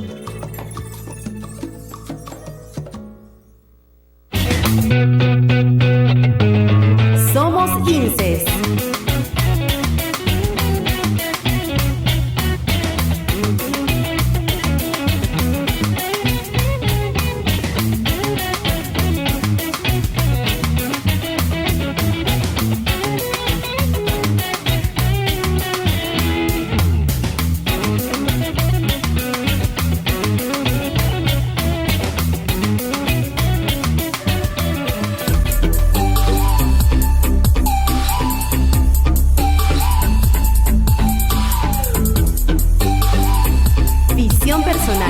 José Cárdenas. Porque cuando mis hermanos se vinieron de los Andes, porque yo soy de San Cristóbal, ellos se vinieron primero con mi persona y son mayores que yo. Cuando ellos se vinieron, lo primero que empezaron fue a trabajar panadería, porque les gustó, porque pues, sería el destino, que empezaron a trabajar panadería. Cuando me trajeron a mí para Caracas, entonces lo primero que hicieron fue, para que no anduviera de vago, para que no agarrara mala junta, porque era medio echador de broma, por no decirlo demás. Entonces me llevaron a trabajar a la panadería Vélez. ¿Sí? Eso hace como 55 años, yo tenía un aproximado de 14 a 15 años con ese tiempo. Y ahí me empecé a trabajar y me fue gustando. Aquí en el INCE soy maestro técnico productivo. Aproximadamente tengo 55 años en la panadería, trabajando en panadería. En el INCE voy para 20 años. Lo primero es tenerle mucho amor al oficio. Eso es lo básico, porque a veces hay personas que no tienen un grado de estudio alto y cuando se compenetran y empiezan a trabajar con uno, son los que rinden más, son los que más le ponen, son los que más quieren, porque sabe que eso lo va a sustentar más adelante para ayudarla a encontrar un buen trabajo, buen empleo. Y entonces lo toman de ese modo y eso los ayuda a ellos a elevarse, a querer sobresalir sobre todos los demás. Y ese es uno de los perfiles que yo le veo que debe tener una persona. Gustarle lo que está haciendo, hacerlo con amor porque le gusta de verdad, no hacerlo por hacer. ¿Sabes, Maturín? Junto con el profesor Aldo Benedetti, nosotros ensayamos mucho, hacíamos mucho laboratorio y nos gustaba ligar harina, sobre todo de yuca, ñame, apio, humo, y buscamos el porcentaje de cuánta harina podía llevar cada pan. Y entre más íbamos estudiando, íbamos sabiendo que la harina alternativa significa que es no solamente la harina de trigo, sino podemos ligarla con otras harinas para disminuir el gluten y que la harina quede más alimento, más suave, mejor para el cuerpo y de todo. Eso se le desarrolla. Porque eso tiene que el gusto, la creatividad, los movimientos. Como hay un proceso que se llama de harina, masa plastilina, que lo llevamos a retroceder otra vez cuando eran niños para que vuelvan a aprender a jugar. Pero no siento con la masa plastilina, es una que preparamos nosotros, que es para enseñarlos a darle forma, a hacer muñecos, jugar, y entonces todo eso le vamos creando la adrenalina al cuerpo y a la mente y para que sean creativos. Lo más me llena es enseñar, porque tengo tanta experiencia acumulada de tantos años que he elaborado en la profesión, que ya me siento que ya tengo que dejar algo en la vida, que tengo que enseñar lo que aprendí.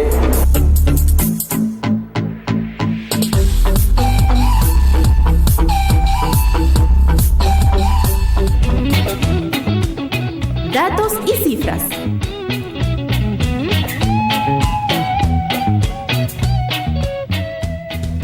En Venezuela, el trigo es uno de los 3 alimentos más consumidos. Sus propiedades nutricionales son un aspecto muy importante. Es un cereal que, convertido en pan y pasta, forma parte del gusto venezolano. El INSES en el año 2017, en los cursos de panificación, formó a 22.335 panaderos.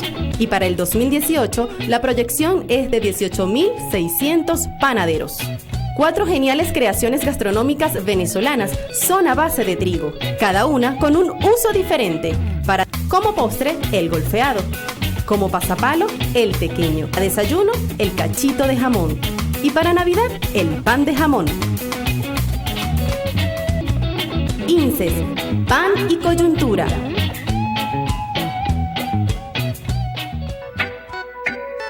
Bien, nos encontramos en el Centro de Formación e Innovación Gastronómica Guadica, el árbol de los frutos de la vida, en Pemón.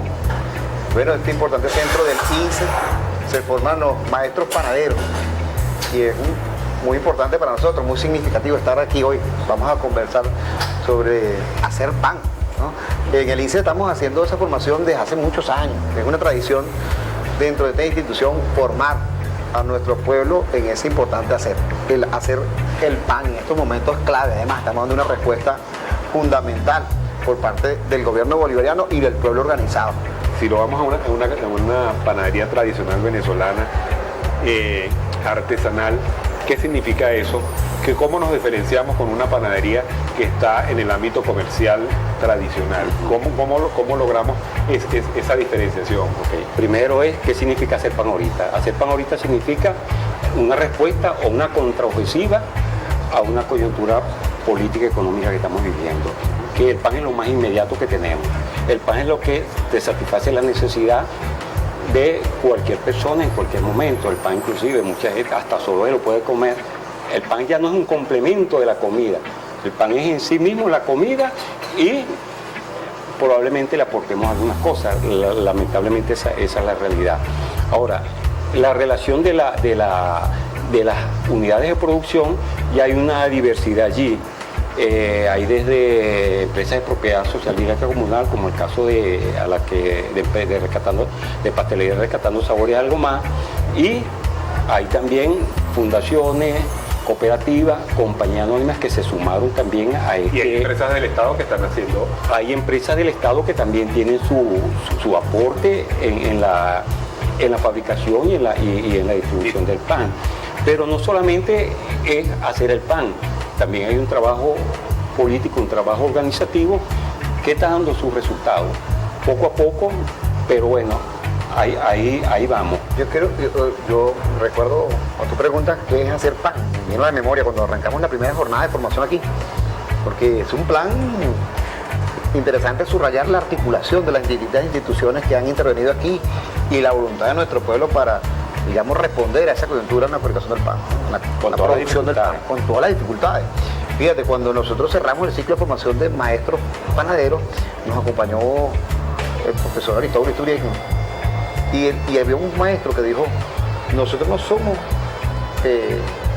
solamente hacedores de pan, nosotros hacemos patria. Esa frase la rescató el profesor Aristóbulo y bueno, la subrayó. Mira qué importante, hacer pan en este país, en este momento, es hacer patria. Es distinto radicalmente a hacer pan en cualquier otro país.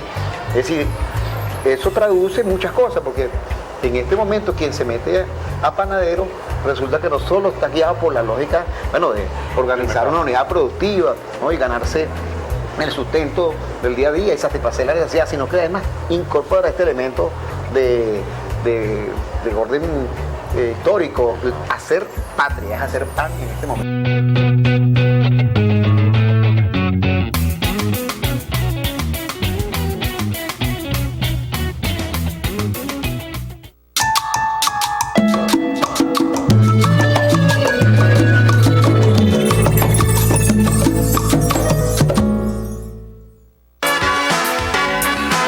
Sé testigo de entrevistas con temas de actualidad en materia política, social, económica y más, de la mano de un periodista con más de 50 años de historia.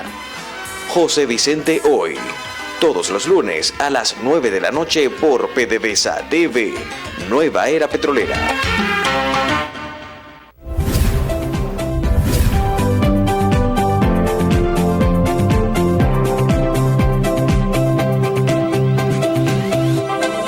En el mundo se den cuenta que somos trabajadores, somos personas luchadoras, de que ponemos todo nuestro empeño para que aportando nosotros una pequeña porción, pero yo sé que entre todos, o sea, esa pequeña porción se hace grande y es lo que hace de que nuestra industria y nuestro país salga adelante.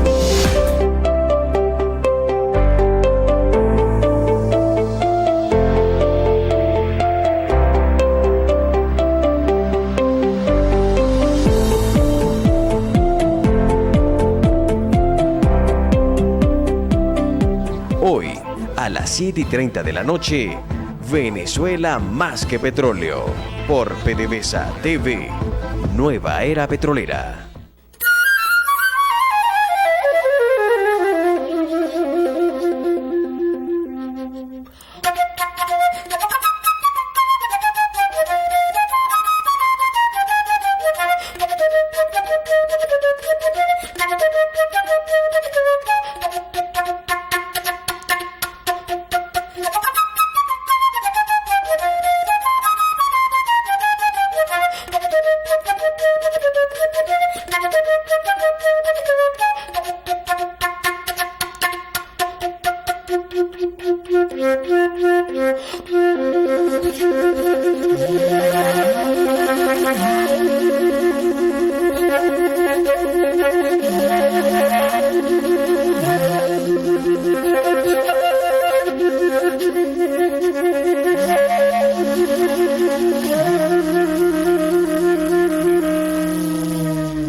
Somos INCES.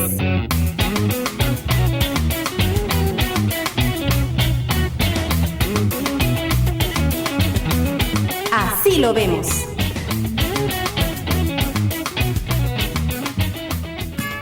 El profesor José Cárdenas es una excelente persona, es un hombre dedicado a su oficio, a lo que está haciendo. Quiero, amo y adoro a mi padre, es mi ejemplo a seguir, es una de las... Yo soy panadero gracias a que él es panadero y... Él es panadero, él es maestro, él es profesor, él es estudiante, es una persona maravillosa, innovador. Bueno, como panadero ya serían, bueno, y eso es palabras mayores. Hace unos profiteroles con caraotas y con frijoles espectaculares, que eso no se ve, o muy poco se ve en cualquier parte del mundo. Hace unos panes de auyama, de papa, de ñame, las harinas que hace harinas de lo que usted ni se imagina. Tenemos una masa que está estresada porque no crece. Él en 2 pasadas con sus manos, mira, la levanta. Y eso es sorprendente. Esas manos son prodigiosas. Mi papá es muy dinámico en sus clases. Es muy estricto, como debe ser como profesor. Pero es muy dinámico. Los hace que caigan en lo que él necesita, que es que aprendan y se diviertan a la vez, no que no se aburran de lo que están haciendo. Él para todo tiene un chiste, para todo es una broma, hace la clase muy dinámica, muy didáctica. De verdad que es muy placentero. Bueno, el proceso de enseñanza acá en el INSE, gracias a Dios, ha ido en ascenso. Ya hemos formado un grupo muy amplio de muchachos y todos han salido muy satisfechos. Nosotros tenemos las formaciones integrales, en donde dentro de la formación se incentivan los valores, se incentiva la innovación, se incentiva la investigación. Para mí ha sido una experiencia bastante nutritiva. Yo cuando llegué acá no sabía absolutamente nada, yo llegué en cero. Ahorita hago mis propias tortas, mis propios panes y los estoy vendiendo. Es un proceso maravilloso, el INSES es una escuela maravillosa, es una experiencia de vida. ¿Y en Venezuela qué? El pan en Venezuela sigue y seguirá siendo un alimento importante para nuestra población porque representa una importante fuente de energía, también algo de proteínas tenemos allí y por eso es que tenemos que enseñar a nuestro pueblo a hacer pan y para eso el INSE está desarrollando estos programas. Así creo que estamos mirando este programa. Lo fundamental de verdad es ser el pan y de poder tener la experiencia de participar y dar a reflejar conocimientos de lo que es el crecimiento ahorita en este momento que por lo menos está apoyando el INSE para lograr cumplir con la elaboración de un pan, de poder elaborar pan artesanalmente en la casa de cada quien y poder suministrarnos de su sabor, de su frescura. Es muy importante de verdad hoy en día y de verdad se ha visto muy reflejado últimamente en la población venezolana. En el caso de la pastelería criolla la hemos apartado hacia un lado y en estos momentos la estamos retomando, más que todo por la cuestión de los insumos, se nos ha hecho muy difícil y hemos retomado la pastelería criolla, en este caso las mercochas, hoy en día son muy comunes y están en todos lados, gracias a que estamos retomando la dulcería criolla nuevamente.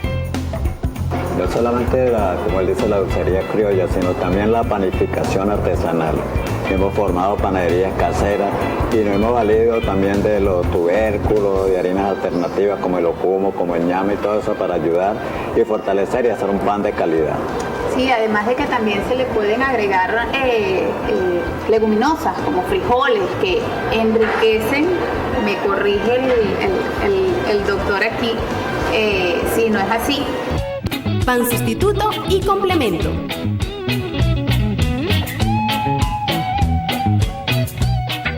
Hacer pan, ¿no? Es satisfacer una necesidad de nuestro pueblo. Pero el pan entonces se hace a partir del trigo. El trigo es importado. Entonces todo el mundo, sin desconocer las dificultades que tenemos, plantea, bueno, ya va, vamos a hacer pan, pero si hay cómo empezar a introducir elementos sustitutivos de ese componente importado, lo hacemos en nuestro país. Nosotros allí hemos pensado eso. ¿Qué estamos haciendo nosotros ahorita? Bueno, vamos a hacer torta de yuca. Torta de yuca. Porque el proceso es distinto. Se compra la yuca, se sancocha, se vuelve puré se le agrega un elemento y sale una torta de yuca exquisita. Eso es pastelería ya estamos... Sí, ya. pero estamos hablando... pero es interesante exacto. porque estamos agregando elementos ya a lo que exacto, es el abanico de posibilidades que tiene el venezolano para comer. Bueno, pero aquí en Guadica hemos hecho la producción de, obviamente, de pan, de esas harinas alternativas. Sí. Y se ha hecho exposiciones con mucho éxito de ese elemento, claro, son mezclas, ¿no? Hay un componente de trigo y un componente de... Ahí vamos a hablar la parte tecnológica. Para poder hacer, porque no podemos sustituir completamente el trigo, porque el trigo tiene el elemento que estructura el pan. ¿Qué significa eso? Estructurar el pan es la mezcla de la harina, donde se agrega los elementos hidratantes, que es el agua. Tiene que ser estable. Exactamente. ¿Y qué tiene la harina? El gluten, que se forma de la gluteína y la glideína, que es el elemento que hace que se fortalezca esa estructura, se mantenga el gas adentro y por supuesto haya elasticidad. Eso es el elemento técnico. Y la gente come con la harina. Entonces, exactamente. Pero para que eso exista, que existe pan, tiene que haber algo de trigo. Entonces podemos sustituir parte de esa harina de trigo con harina. Fíjate, o puré, como el de la caraota, que es excelente. Las experiencias con puré de auyama. Y uno ve la reacción de la gente, del público, cuando por lo menos igual también estamos haciendo la torta bejarana, que se está rescatando y bueno, trayéndola a la gastronomía. Y la gente, mira que esa torta de yuca.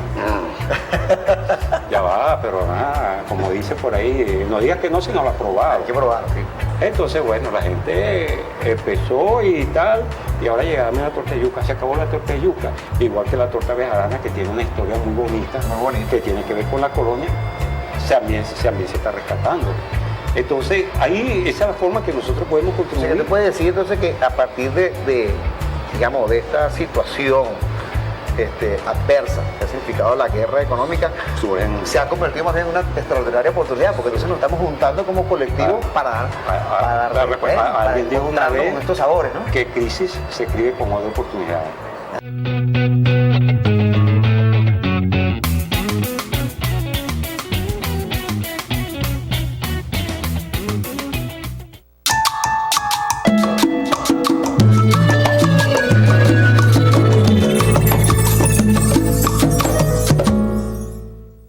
Una ayuda alimentaria para el pueblo venezolano. Eso es el CLAP, Comité Local de Abastecimiento y Producción. Logros de la Patria entrevistó a aquellas personas que hacen realidad este proyecto social. Acompaña a Carlos Sierra este jueves a las 8:30 de la noche en el programa Logros de la Patria. Jueves 8:30 de la noche por PDVSA TV, Nueva Era Petrolera.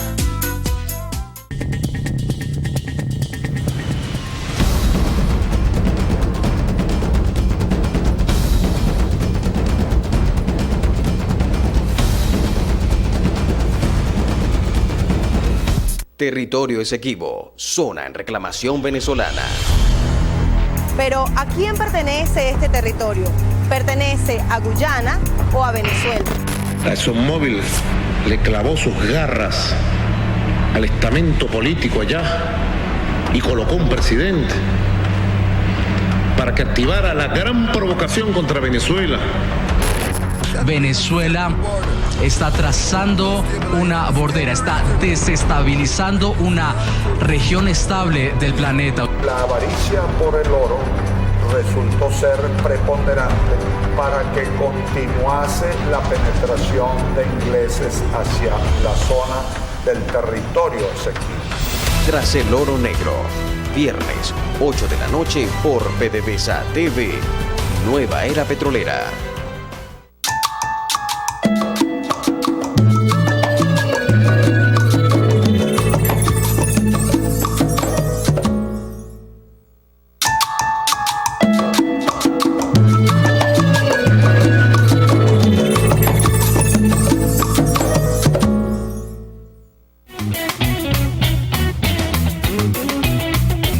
Somos INSES.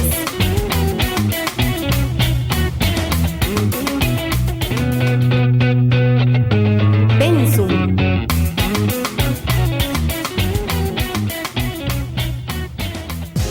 Está contemplado en el pensum que nos enseñen a hacer panes en hornos industriales y en hornos caseros. Sí, se está contemplado, inclusive le enseñamos a adecuar los hornos caseros porque son más complicados para hornear pan. Cuando en nuestra formación como profesionales en panadería, ¿qué tan importante es ver costos? Es importante porque eso les va a permitir hacer los cálculos de cuánto les va a costar el pan y de cuánto lo pueden vender, de manera de que el precio sea justo tanto para el panadero como para la persona que va a comprar el pan. Profe, en la formación como panadero, ¿por qué es importante la manipulación de alimentos? Para evitar intoxicaciones alimentarias, cuando el comensal, el cliente, ingiere el pan, debe ser un pan que sea de calidad. Además de que evitamos accidentes como que caigan accesorios que pueda tener alguna persona o que caigan cabellos en el pan. Entonces es muy importante obtener un producto de calidad. Y para ello es necesario cumplir con todas las normas de higiene y manipulación de alimentos. Profe, ¿en qué momento del penso académico nos enseña el manejo tanto de la sal como el azúcar en el momento de la fermentación de la levadura? Lo comienzas a ver en la parte práctica, en la parte teórica y en la parte práctica, sobre todo en la práctica. ¿Por qué? Porque la sal contiene mucho yodo, entonces tiende a dormir o a matar la levadura. ¿Y se activa con la? Se activa con el azúcar, exactamente. Glosario.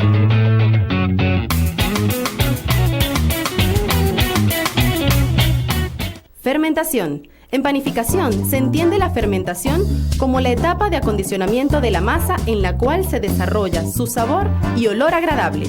Se produce y retiene gran cantidad de gas y es apta para obtener de ella un producto altamente digerible. Existen 4 fermentaciones, las cuales generalmente se suceden en el pan: alcohólica, acética, láctica y butírica. Panificación. Consiste en la transformación de un grupo de ingredientes previamente seleccionados y balanceados, presentados en una fórmula con las indicaciones respectivas, que al concluir nos permite obtener un producto final llamado pan, alimento que posee diferentes formas y tipos de acuerdo a los ingredientes y procesos a los cuales se someta. Las etapas que conforman el proceso de panificación son pesaje, mezclado, amasado, torneado, fermentado, moldeado, reposo, enrollado, crecimiento y horneado. Futuro. La panificación en Venezuela es un proceso que a futuro puede llegar a ser un proceso socializador, que integre a nuestro pueblo en torno a la producción de un alimento que ciertamente es importante para él y que puede lograr que en este ámbito académico como lo es el INSE, lograr difundir ese conocimiento a gran parte de la población para incorporarlo a nuestro acervo cultural desde el punto de vista gastronómico. De por sí por acá tenemos un bioejemplo de mi padre. Fabrica maquinaria de panadería y en poco tiempo muchas personas van a seguir su ejemplo y también van a fabricar sus propias maquinarias y podrán hacer sus panes industriales en sus mismas comunidades. Estamos trabajando y estamos tipo laboratorio con las harinas alternativas para hallar un componente de un 50% a un 40% para ayudar a rebajar un poco el consumo de la harina de trigo y inclusive que el pan quede más sano y hasta más nutritivo. Yo veo al INSE evolucionado, grande, que quizás con programas de formación más amplios, que con diplomados, con especializaciones. Siguiendo toda esta trayectoria, porque, o sea, por lo menos a mí me gusta mucho toda la parte de la educación, enseñar, ¿sí? A tratar de impartir todos mis conocimientos. Así me veo. Dentro de 10 años me veo en mi propia panadería, en la comunidad, siendo partícipe y enseñando lo que aprendí. Me veo practicando en mi propio negocio, me veo haciendo mis propios panes y puede ser que trabaje también para la comunidad enseñándole lo que a mí me enseñaron aquí en el INSE.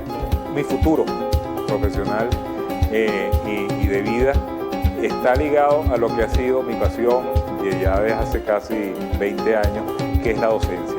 Yo creo que eso va a ser mi futuro, por supuesto, investigar en el desarrollo de nuevos productos, investigar en nuevos conocimientos, crear en el país, crear y creer en el país. Ese es mi futuro, no hay otro sino Venezuela, ese es el futuro.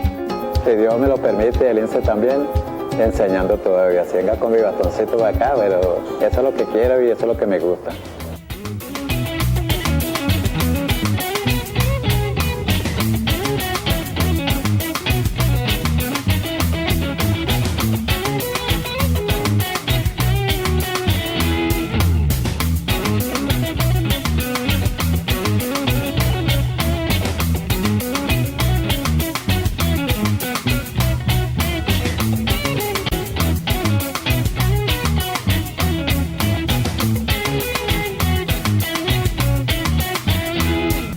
Somos INSES.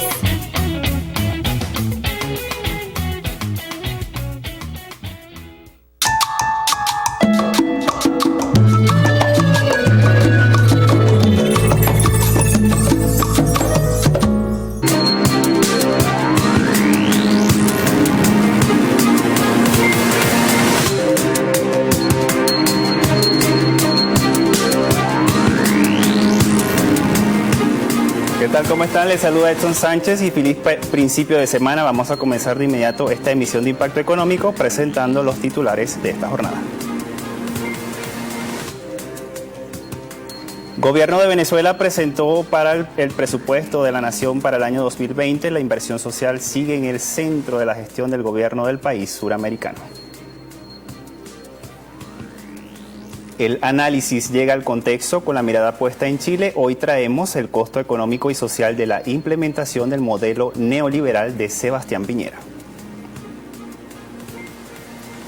Y el primer ministro de Reino Unido, Boris Johnson, y el presidente de Estados Unidos, Donald Trump, abogan por negociar un tratado comercial entre ambos países. En Economía 360 ampliamos los detalles.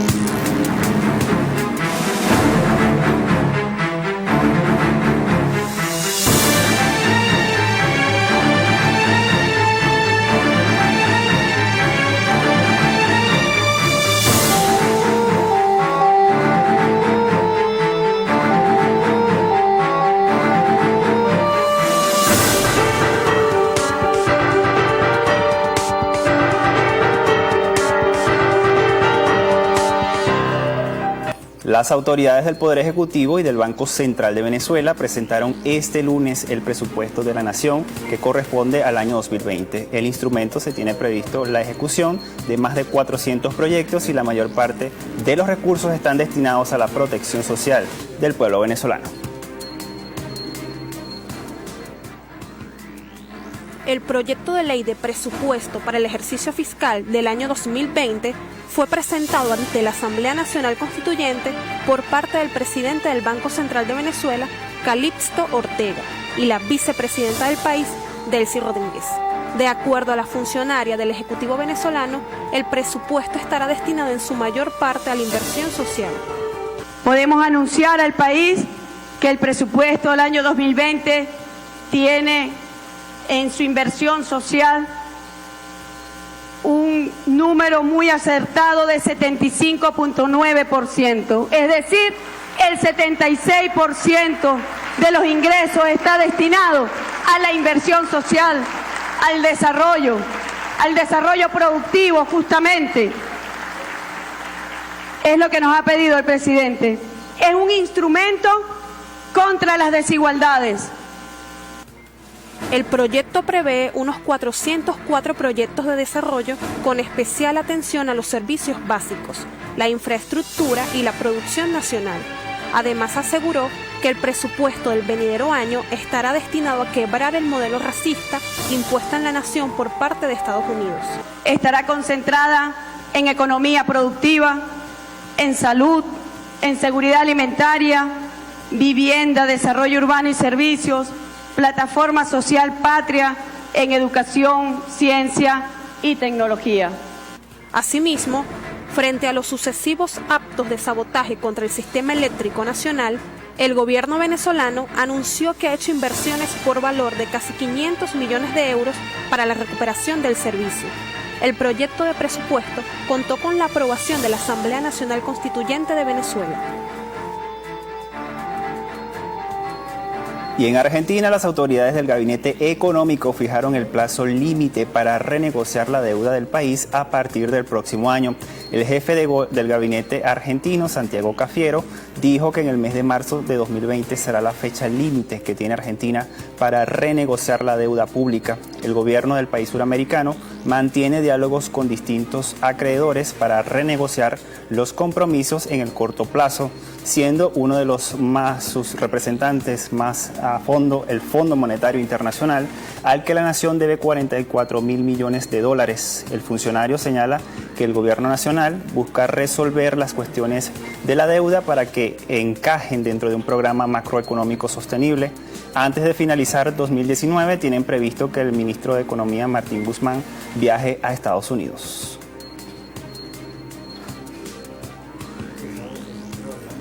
Y el gobierno de México comenzará las labores de construcción del Tren Maya a partir de marzo del año 2020. Para avanzar en esta obra ferroviaria, el gobierno de México iniciará las primeras licitaciones en enero próximo. Y para su ejecución están presupuestados 120.000 millones de pesos. En una conferencia matutina del presidente Andrés Manuel López Obrador, junto a las autoridades de ese país, ofrecieron detalles sobre la consulta en las que participaron 93.142 personas de los estados Campeche, Chiapas, Quintana Roo, Tabasco y Yucatán. Todo esto para dar viabilidad a este proyecto. En la votación, 93.1% de los participantes se mostró a favor de esta obra, que prevén esté terminada en el año 2024. En la consulta participó 70% de las 1.078 comunidades indígenas que estuvieron convocadas, por lo que la administración mexicana considera los resultados como una muestra del consenso.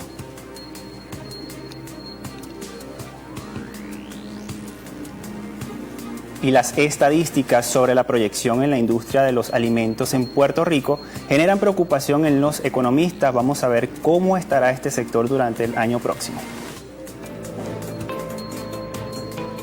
De acuerdo al economista Gustavo Vélez, la industria de alimentos y la economía del país podría continuar debilitándose a inicios de 2020.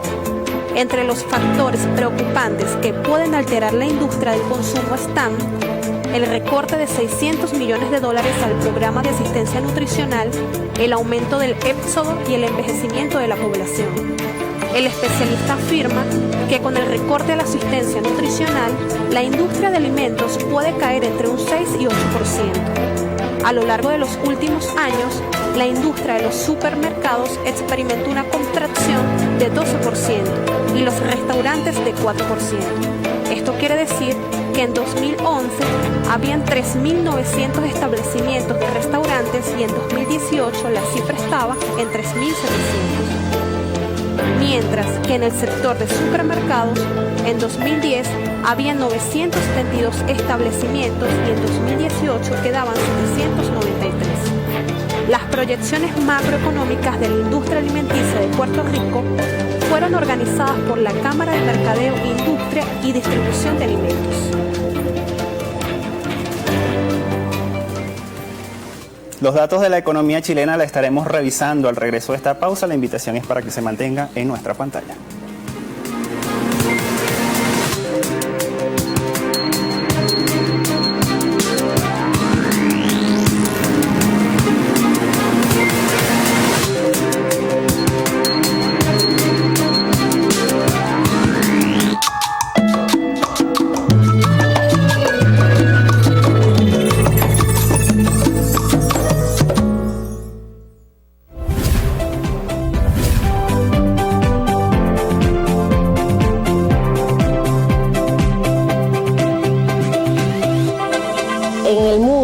se den cuenta que somos trabajadores, somos personas luchadoras, de que ponemos todo nuestro empeño para que aportando nosotros una pequeña porción, pero yo sé que entre todos, o sea, esa pequeña porción se hace grande y es lo que hace de que nuestra industria y nuestro país salga adelante.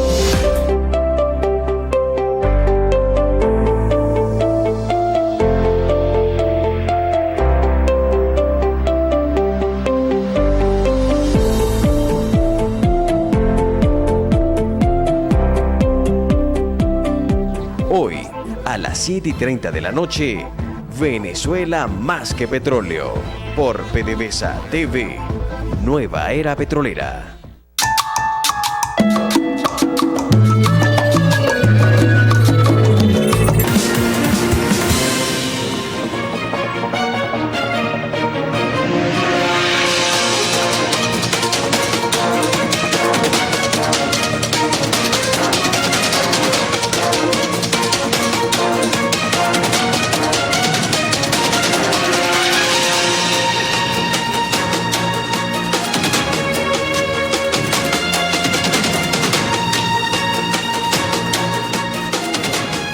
Chile ha sido vendido como un modelo a seguir por su sistema neoliberal, todo esto debido a las supuestas ventajas que le ofrece el libre mercado y la inserción económica a este país suramericano. Sin embargo, las protestas de calle que han tenido lugar en varias ciudades y la respuesta represiva del gobierno frente a las demandas populares ponen en deuda la efectividad del modelo de apertura chileno. Vamos a mostrarles a continuación una radiografía de la economía del país y qué tan favorecida realmente está la población chilena. La protesta ciudadana para evadir el pago de servicio de metro en la ciudad de Santiago, en rechazo a la subida tarifaria del sistema, ha sido la punta del iceberg en una serie de reclamos acumulados por el pueblo chileno. Al actual gobierno conducido por el presidente Sebastián Piñera, también se le rechaza la inacción frente a la desigualdad social, la corrupción, la precariedad del sistema sanitario, la privatización de las pensiones y del sistema educativo, así como la concentración de riquezas. Por ejemplo, el sistema de pensiones, heredado de la dictadura, sigue sin entregar montos dignos a los jubilados. Según la Superintendencia de Pensiones, el promedio de las pensiones de vejez pagadas en agosto de 2019 fue de $220, es decir, poco más de la mitad del sueldo mínimo de $422 mensuales. Asimismo, el sistema de educación universitario, en su mayor parte privado, mantiene un esquema de mercado que le permite fijar libremente el monto de valor de las matrículas, mientras que a las casas de estudio superior del sector público se les redujo el aporte estatal. En cuanto al sistema de sanidad, a los trabajadores se les pide cotizar 7% de sus remuneraciones en el Fondo Nacional de Salud, la FONASA, o en el privado, que agrupa a las instituciones de salud previsional. Sin embargo, 14 millones de trabajadores afiliados en la FONASA critican la mala atención en hospitales y la larga espera para la atención médica. Igualmente, pese a que el gobierno suspendió el alza en las tarifas del Metro de Santiago, ya se había fijado un aumento del 10% en las cuentas del servicio eléctrico en todo el país y la población paga altos precios por medicamentos. Y según el último informe de cuentas nacionales del Banco Central, estamos hablando de Chile, hay más de 4.6 millones de morosos en este país, de acuerdo con un estudio de chiledeudas.cl, con soporte en datos del Banco Central, indica que más del 50% de los chilenos tienen sueldos menores a 500.000 pesos mensuales, lo que genera el sobreendeudamiento por los gastos corrientes. El estudio agrega que el promedio de morosidad por persona es de 2.5 millones de pesos, una cifra alarmante que supera 4 veces el salario. El estudio reveló que las deudas se adquieren 30% solo en bancos, 27% en casas comerciales, 15% en bancos de casas comerciales y a la vez 10% en casas de compensación y un 5% en casas comerciales y otras instituciones. Un endeudamiento responsable no debería superar el 50% de los ingresos mensuales del hogar.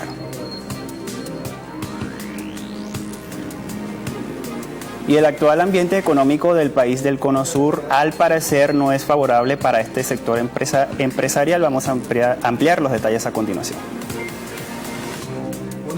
De acuerdo a la Superintendencia de Insolvencias y Reemprendimiento, entre agosto de 2018 y 2019, 1.132 empresas en Chile iniciaron un proceso de quiebra. La cantidad de casos constituye un aumento de 30% en contraste con el anterior periodo. Entre las principales causas que motivaron el quiebre empresarial se encuentran la debilidad del consumo privado, así como la alta cobertura de gastos ligadas a emprendimientos del sector comercio, como el precio de alquileres de locales, que en ciudades como Concepción llegan a 10 millones de pesos mensuales. El escenario también resulta desfavorable para las pequeñas y medianas empresas. De 66.755 empresas que figuran como morosas, el 86% están relacionadas con las denominadas pymes. Asimismo, los sectores que más resultaron afectados por la quiebra fueron la construcción y el comercio. Mientras tanto, las regiones metropolitanas Biobío y Maule concentraron la mayor cantidad de empresas en quiebras, con 727 casos en total. Comprar una vivienda en Chile es inalcanzable para el ciudadano promedio, y usted acá se preguntará por qué sucede esto. Bueno, la Cámara Chilena de la Construcción realizó un estudio donde reveló que el acceso a la vivienda es severamente no alcanzable para el ciudadano promedio. Mediante el índice de acceso a la vivienda, conocido como PIR, se realizó un cruce entre el ingreso promedio de los hogares y el valor mediano de una vivienda. El resultado muestra que una familia promedio necesita ahorrar el 100% de sus ingresos en un periodo de 7.6 años para poder obtener una casa o un departamento. De acuerdo con la Cámara de la Construcción, en el desglose por ciudades, Temuco destaca como el primer lugar del país donde es más difícil comprar una casa, con el PIR de 8.8, seguida de la ciudad de Concepción de 7.7 y la capital Santiago con un PIR de 7.4. También el informe señaló que la implementación de normativas de contención urbana es otro de los factores que influyen directamente en el alza del precio de las viviendas.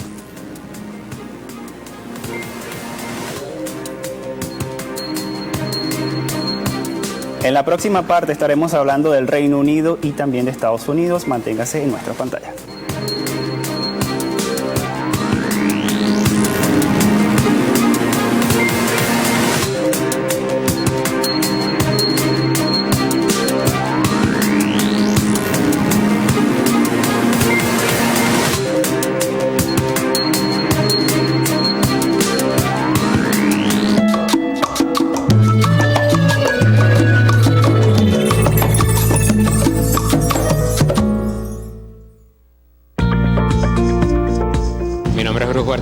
Tengo 23 años, soy ingeniero electrónico y trabajo en el Centro Nacional de Desarrollo e Investigación en Telecomunicaciones, CENDIT, donde nos enfocamos a desarrollar diferentes dispositivos y solucionar problemas a nivel nacional en el área de las telecomunicaciones. Hemos hecho un importante aporte en el área de la salud, hemos estado recuperando equipos médicos, también al sector eléctrico nacional. Hemos recibido un total de 56 equipos, hemos podido recuperar 48 y hemos estimado un ahorro al Estado gracias a esta reparación. Hago un llamado a la juventud para que se incorpore, ya que aquí en Venezuela estamos dando la batalla y a pesar del bloqueo, todavía hay un sector científico trabajando por mejorar las condiciones a nivel nacional. Venceremos. La energía eléctrica desarrolla un país. En cada hogar venezolano hay una parte de la principal fuente de energía de la patria. Por eso, todos debemos usar la electricidad de manera racional y eficiente. Ajusta el aire acondicionado a 23 grados. Lava la mayor cantidad de prendas en una sola sesión. Evita secar prendas húmedas con la plancha. Del uso de la energía eléctrica depende la calidad del servicio. Actívate con el uso racional.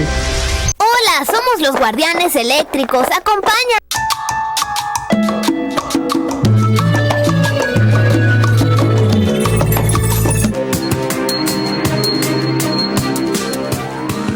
El primer ministro de Reino Unido, Boris Johnson, y el presidente de Estados Unidos, Donald Trump, acordaron continuar sus negociaciones sobre un tratado de libre comercio entre ambos países. La oficina del gobernante británico, a través de un comunicado, informó que Johnson y Trump mantuvieron una conversación telefónica y el mandatario norteamericano lo felicitó por el triunfo del Partido Conservador en las elecciones generales que se realizaron el pasado jueves. El texto indica que los líderes discutieron sobre la enorme importancia de las relaciones entre Reino Unido y Washington y destacaron que esperan continuar la estrecha cooperación en temas como la seguridad, el comercio, incluida la negociación de un ambicioso acuerdo de libre comercio. A finales de septiembre se informó que Trump y Johnson acordaron firmar un convenio comercial para julio de 2020, mientras que el ministro de Exteriores británico, Dominic Raab, había declarado que Reino Unido está dispuesto a trabajar con Estados Unidos para firmar un acuerdo de libre comercio tras el Brexit, que está pautado para el próximo 31 de enero.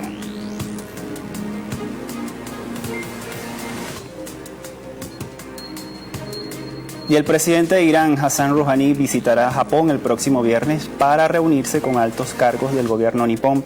Ali Raibei, portavoz del gobierno iraní, informó que las discusiones de Rouhani se centrarán en la expansión de las relaciones económicas y en la discusión de otros temas de interés. El viceministro de Relaciones Exteriores iraní, Sayed Abbas Araghchi, aseguró que la reunión que sostendrá Rouhani en Japón es una buena señal de la relación que existe entre Tokio y Teherán.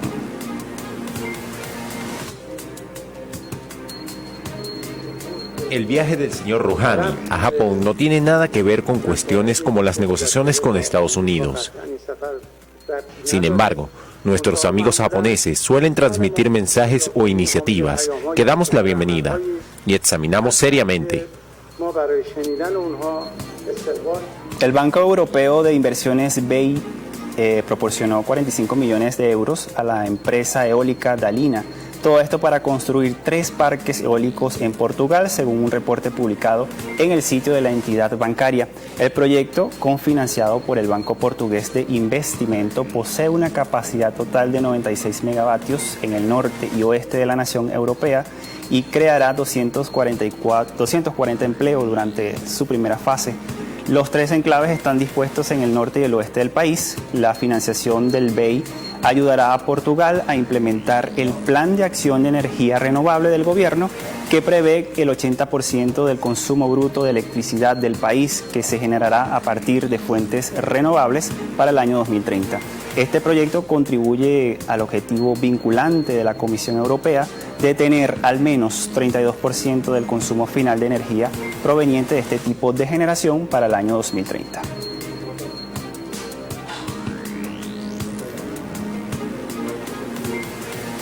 Indonesia llevó a la Unión Europea ante la Organización Mundial del Comercio, OMC, para denunciar su política discriminatoria contra el aceite de palma.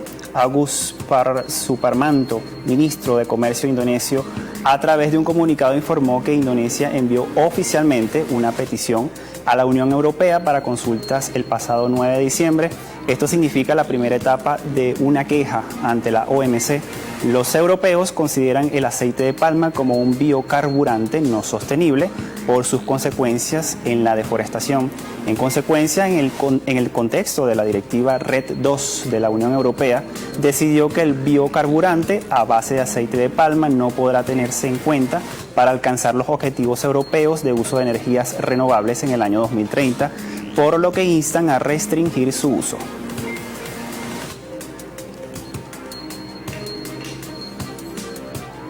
La nominación del próximo primer ministro del Líbano se pospuso este lunes a medida que surgieron nuevas complicaciones en los esfuerzos para acordar un gobierno que se necesita con urgencia para sacar del país de una crisis económica desestabilizadora. El presidente del Líbano, Michael Aoun, aplazó hasta el próximo jueves las consultas parlamentarias que estaban programadas este lunes para elegir un primer ministro, luego de fuertes disturbios en la capital, en Beirut. La falta de consenso entre los partidos políticos, los comerciantes del país han advertido que la prolongada inestabilidad política puede causar escasez de alimentos. Hace días Beirut recibió alimentos y apoyo médico de Egipto para la escasez de este tipo de productos en el mercado. La acción de Egipto se produjo después de que el primer ministro provisional del Líbano, Saad Hariri, enviara cartas a varios países para solicitarles apoyo financiero y así garantizar la importación de alimentos y materias primas.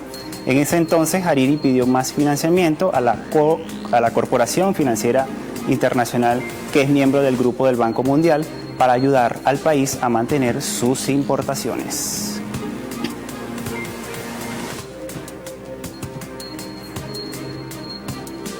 Y así llegamos al final de esta emisión de Impacto Económico. Recuerde visitar todas nuestras redes sociales. A todos muchas gracias por su sintonía. Hasta la próxima.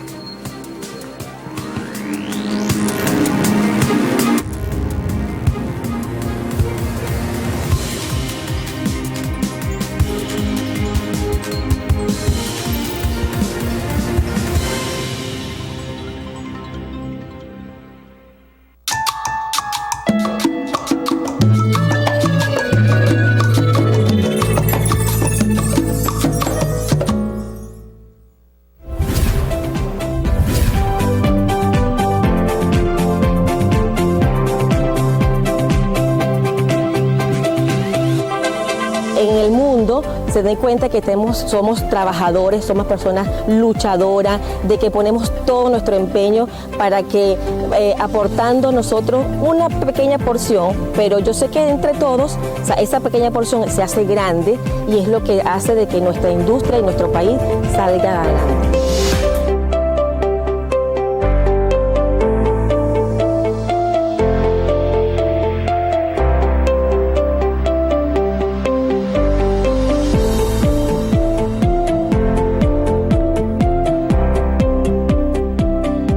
Hoy, a las 7:30 de la noche, Venezuela más que petróleo, por PDVSA TV, Nueva Era Petrolera.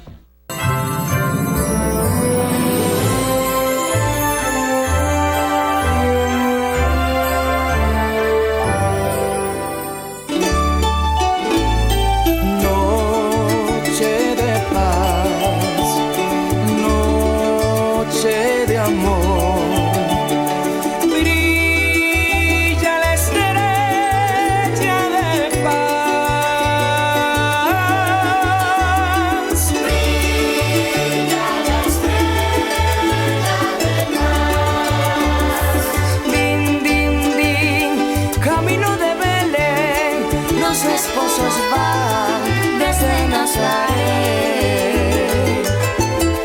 Esa tu hermosura, ese tu candor, el alma me roba, el alma me roba, me roba el amor.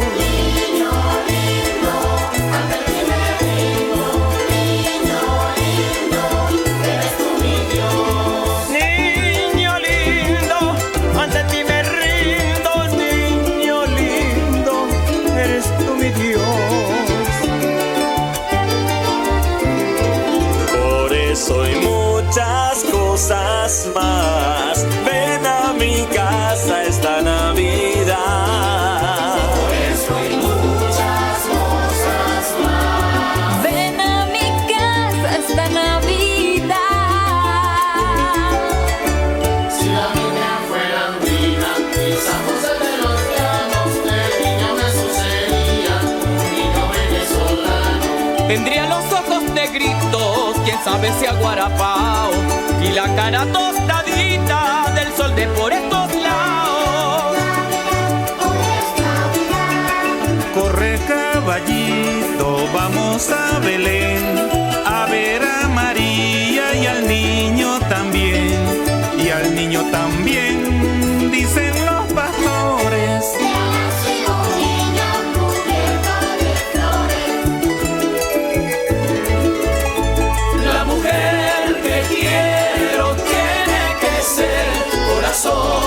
Fuego y espuela, con la piel tostada como una flor de Venezuela.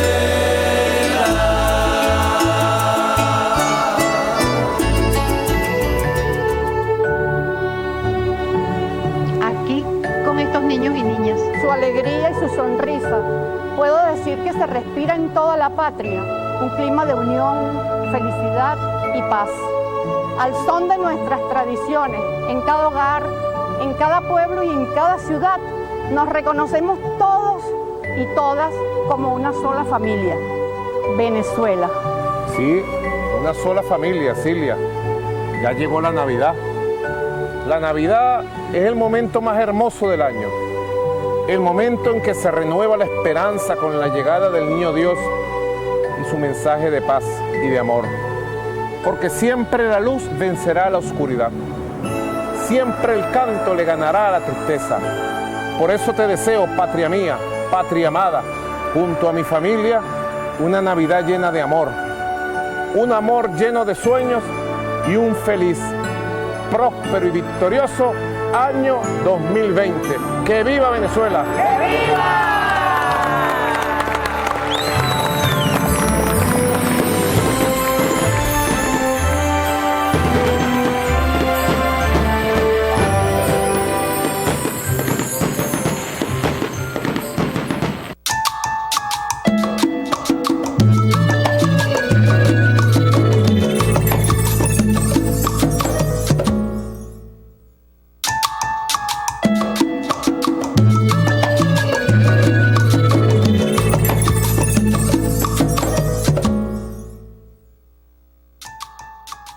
A continuación, el contenido de este programa requiere la supervisión de madres, padres, representantes o responsables para ser presenciado por niños, niñas o adolescentes según el artículo 7 de la Ley de Responsabilidad Social en Radio, Televisión y Medios Electrónicos.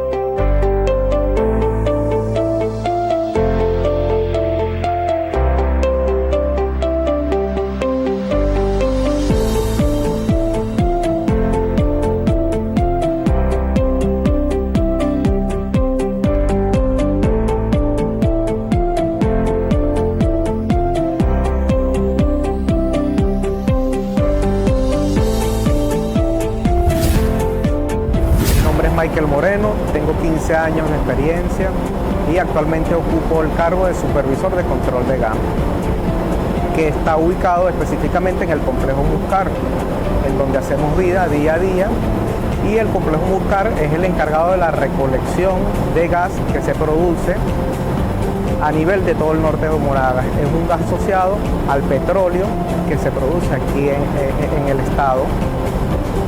Por tal motivo, es un complejo de suma importancia, ya que a través de él se dan los distintos procesos de deshidratación, segregación, acondicionamiento del gas para su posterior entrega a los clientes. Nosotros manejamos el gas que se produce desde la población de Quiriquire, pasando por Boquerón, Orocual, Tucepín, Furrial, hasta llegar a la población de Punta de Mata, en el municipio de Ezequiel Zamora. Eso se lleva a cabo a través de una red de tuberías que están dispuestas a lo largo de toda el área geográfica. Es una producción de gas que se maneja teniendo como fin apalancar distintos objetivos o distintas áreas de la nación, como son el mercado interno y el gas se utiliza como gas combustible para la generación de electricidad. Por otra parte, tenemos como cliente principal las plantas de inyección a alta presión de gas, que se utilizan para la reinyección de gas al yacimiento para la recuperación secundaria de crudo. El proceso que se lleva a cabo en el complejo Muscar aporta o da aporte a la producción de aproximadamente 250.000 barriles de crudo. El complejo Muscar inició sus operaciones en el año de 1989 con una capacidad operativa de 150 millones. A través del tiempo se han instalado una serie o se ha masificado o ampliado la capacidad del complejo a través de la instalación de nuevos múltiples de segregación, nuevas plantas compresoras, plantas de inyección y procesos de acondicionamiento, a tal punto de que hoy en día contamos con una capacidad operativa de casi 5.000 millones de pies cúbicos. Eso tiene una representación a nivel nacional del 80% del propano que se produce en el país, así como también representa el 60% de la totalidad del volumen disponible de gas metano que se utiliza, como ya bien lo decía, para la generación de electricidad, para la reinyección de gas para el proceso de recuperación secundaria de crudo, y también el gas es destinado a las empresas básicas de Guayana para apalancar la producción que se lleva a cabo en esas plantas, como son la fabricación de cabillas, entre otros rubros.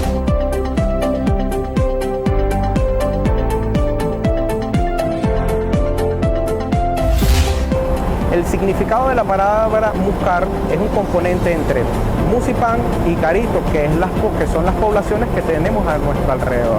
Entonces, Mus viene de Musipán y Car viene de Carito.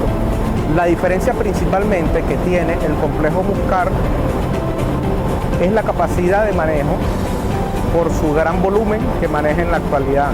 Adicionalmente, las presiones que se manejan en este complejo van desde las 60 libras hasta las 9.000 libras, que es la presión de descarga de las plantas de inyección de gas que se reinyecta al yacimiento para la generación o para la producción adicional de petróleo. Es importante resaltar que esa producción es muy relevante, ya que, como bien se sabe, es lo que da sustento a gran parte de la economía del país, en tal sentido de que lo que se lleva a cabo en el complejo Muscar y en todo el área de Punta de Mata es de vital importancia para el desarrollo económico de la nación, y adicionalmente es importantísimo ya que el proceso que se lleva a cabo en este complejo da soporte o aporta el gas que llega a cada hogar en forma de bombona de gas que contiene el propano.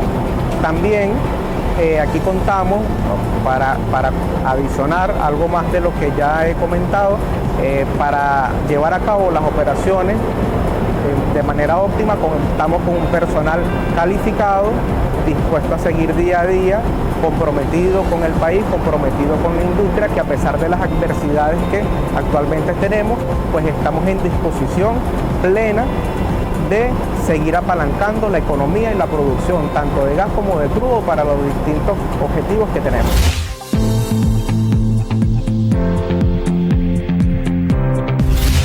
Es importante señalar que nuestro gas, el gas que se produce en el norte de Monagas, llega hasta Morón, hasta Planta Centro para la generación de electricidad. También llega en forma de gas combustible, como gas metano, al estado Lara, y así como a esos sitios a nivel nacional llega nuestro aporte a la nación. Es importante también mencionar de que el gas que recibimos como fuente de la división Furrial también lo devolvemos de forma condicionada como aporte a la recuperación secundaria de crudo que se lleva a cabo también en la división Furrial.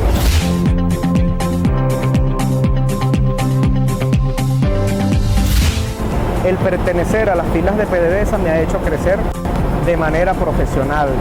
Yo, en lo particular, empecé por uno de los puestos más bajos, fui instrumentista, fui operador, fui analista, actualmente ocupo el cargo de supervisor mayor y continuamente estoy ejerciendo el cargo de superintendente. Por tal motivo, eso me ha dado un crecimiento personal. Y en cuanto al crecimiento personal, pues esto es toda una escuela, ya que hemos tenido, el día a día nos permite lidiar con tantas situaciones, como es el manejo del personal, como es el afianzar los valores como son la solidaridad, el respeto, la puntualidad, la honestidad, todos los valores de que nos permiten colaborar o contribuir para poder tener un país mejor y, por supuesto, nuestros hijos y nuestros nietos tengan un futuro mejor.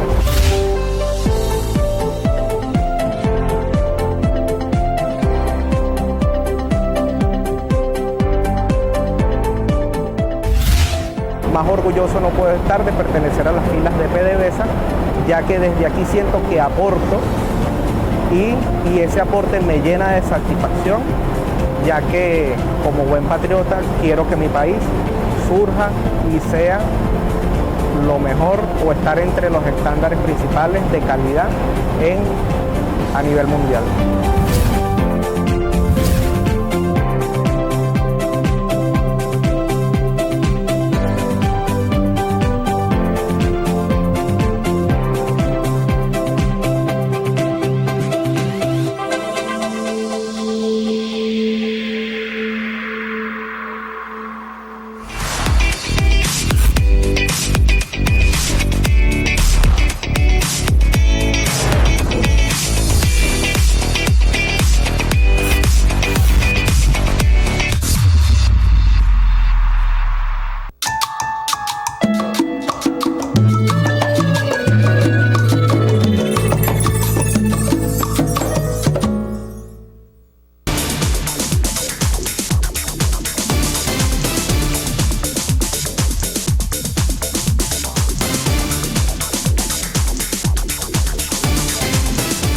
Programa especial. Un programa informativo y de opinión donde se mostrarán los avances de la primera industria de Venezuela junto a invitados especializados en el mundo petrolero y económico nacional e internacional. Todos los miércoles a las 2 de la tarde por PDVSA TV, Nueva Era Petrolera. Sé testigo de entrevistas con temas de actualidad en materia política, social, económica y más, de la mano de un periodista con más de 50 años de historia. José Vicente Hoy, todos los lunes a las 9 de la noche por PDVSA TV, Nueva Era Petrolera. Yo quiero que desarrollemos la agricultura urbana.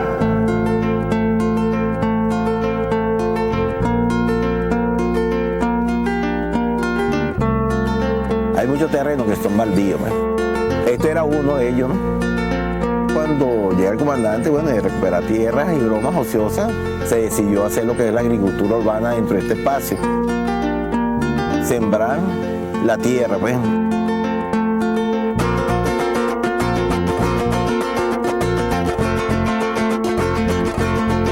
O todo el pueblo que viene a comprar los alimentos a precios más accesibles, más bajos, más frescos, sin químicos, sin agroquímicos, así como lo enseñaba nuestro comandante Hugo Chávez, que era buscar la manera más sana de producir los alimentos.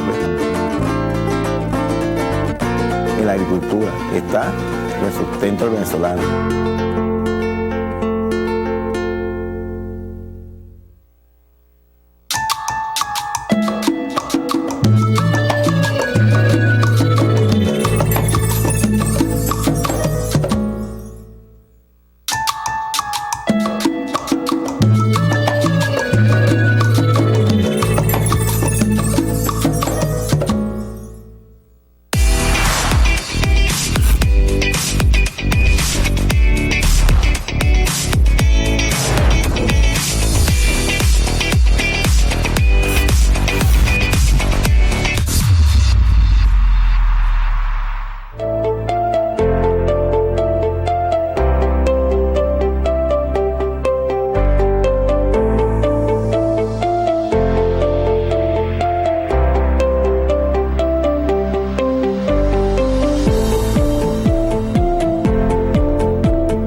Tengo 22 años de servicio desempeñándome en el cargo de panelista de la sala de control PIGAT 1. PIGAT 1 significa el proyecto de inyección de gas a alta presión. Inició sus operaciones el 24 de diciembre del año 96 y con una capacidad instalada de 900 millones de pies cúbicos inyectados a una presión de 9.000 libras. En PIGAS fundamentalmente inicialmente lo que se realiza acá es la recuperación secundaria por medio de la inyección de gas al yacimiento de Carito Central. Poseemos dos yacimientos, MUC 1 y MUC 2, con un total de 17 pozos. Se le inyecta a cada pozo un promedio de 80 a 100 millones de pies cúbicos y este gas va directamente a la formación de los yacimientos para incrementar su factor de recobro. Al incrementar el yacimiento, la presión, mantenemos una presión de 7.000 por encima de 7.500 libras para evitar así la formación de componentes más pesados del crudo, en este caso sería el asfalteno, que puede ocasionar taponamientos de las tuberías y traer como consecuencia la obstrucción y como ende la pérdida de aproximadamente todo lo que es la capacidad de flujo natural de los pozos.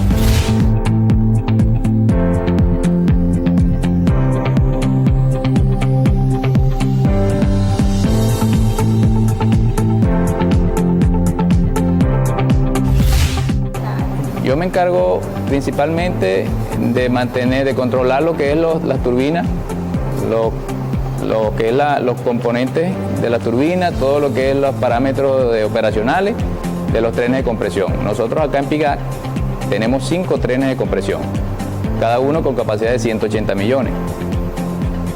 Nuestro objetivo acá en PIGAC es principalmente yo como panelista, es mantener el control, la toma de parámetros, condiciones operacionales internas dentro de las especificaciones que requiere PDVSA para cumplir con los objetivos que están planteados, que en este caso sería la etapa final, que sería la inyección a los yacimientos.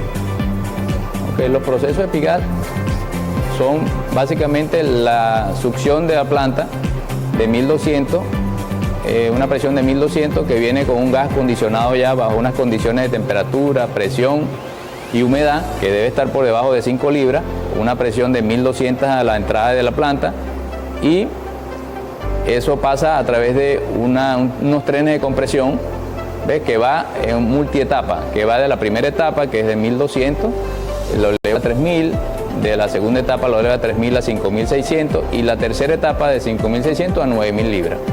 Una vez que llega a 9000 libras, esta etapa va a una múltiple de descarga de acá de la planta y se distribuye por medio de una tubería a los 17 pozos inyectores que tiene la planta instalada. Uno distribuye gas a la Carito Central y Carito Oeste, del campo Mulata de aquí del distrito norte de Punta de Mata. Ese gas va directamente a la inyección de los yacimientos para la etapa final, que sería la recuperación secundaria.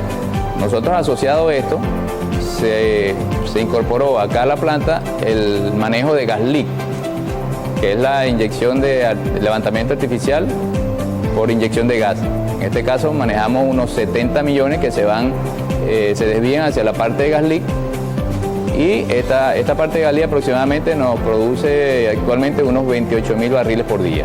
El gas leak es el levantamiento artificial por inyección de gas. Es un proceso que se inyecta gas al casing de la tubería de los pozos que han perdido su flujo natural, y este gas que se inyecta hace que ese petróleo que está originalmente en sitio pueda salir por la tubería como flujo naturalmente, salir una extracción de ese petróleo que queda originalmente en sitio y se recupera para la obtención de ese producto final, que sería el petróleo, pues, que es lo que va a apalancar la producción de la división Oriente.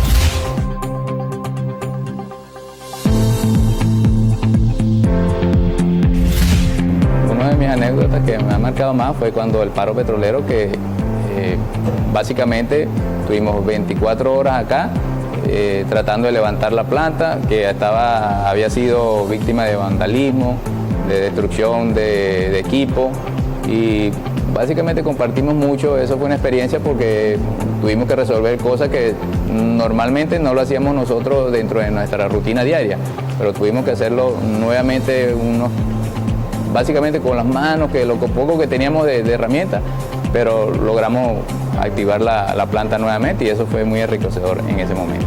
En ese tiempo mi cargo era de panelista. Tuve que hacer operaciones tanto en el campo como también en los pozos para poder incrementar y mantener la planta nuevamente, volver a la operatividad de la misma. Bueno, me sentí muchos años atrás porque uno viene de un proceso de formación desde los inicios. Pues tú para ocupar un cargo de panelista tienes que pasar por todo el proceso de Epigas, que viene siendo la formación en los pozos, formación en el campo y luego la formación en el panel, para cumplir con toda la etapa de lo que es estar en el cargo de panelista, porque tiene que ver con todas las etapas del proceso. Pero la etapa que más me gusta es la de panel, porque uno visualiza desde el panel, tú puedes visualizar todo el proceso como tal, porque desde el panel tú puedes ver los pozos como puedes ver el campo, ¿no? Y entonces tú siempre estás tomando determinación para que todas las máquinas estén operativas, igual todos los pozos. Entonces tú dentro del panel estás visualizando todo ese proceso. El panel, estás visualizando el campo y estás visualizando los pozos. Y esa es una experiencia, ¿verdad? Me gusta más el panel porque puedo tomar decisiones, puedo hacer cosas nuevas, puedo interactuar con mis compañeros de trabajo, y de verdad es una experiencia enriquecedora, pero todos los procesos son importantes.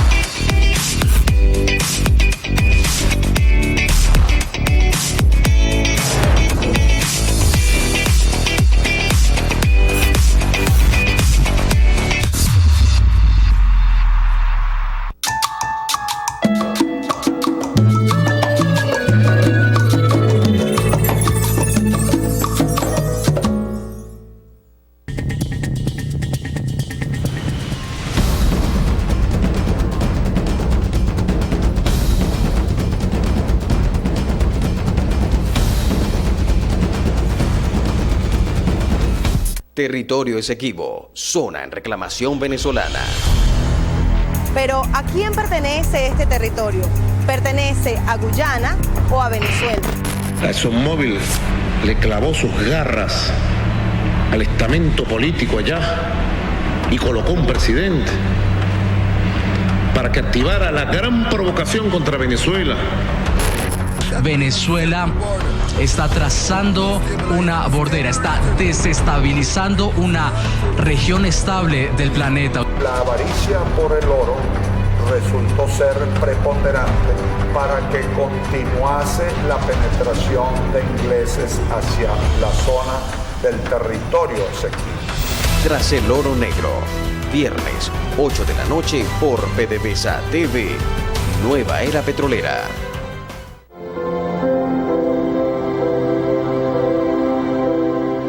Nosotros tenemos que seguir, todo desde mí, desde mi persona, hasta todos los que estamos aquí. Tenemos que seguir incrementando la conciencia revolucionaria. Es una revolución lo que estamos haciendo. Es una revolución. Yo no puedo evitar la autocrítica.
Mi nombre es Ilén Terán, soy la ingeniero de operaciones del múltiple segregación de gas y tengo 7 años de experiencia en la industria.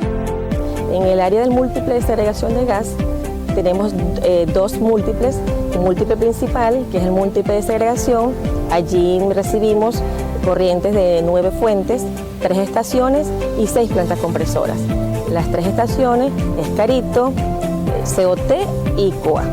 La parte de las plantas compresoras, que son 6, está planta compresora Muscar, que se encuentra ubicada dentro del complejo, está Jusepín, COA, COT, tenemos 2 plantas Musipan, Musipan 70 y Musipan 01, tenemos el Furrial y planta compresora, viene de las plantas compresoras Jusepín, que es la parte que nos envía de la división Furrial, que también recibimos gas de la producción asociada a esta división. Nosotros, al recibir el gas de toda la producción de la división Punta de Mata y parte de Furrial, entran 9 fuentes.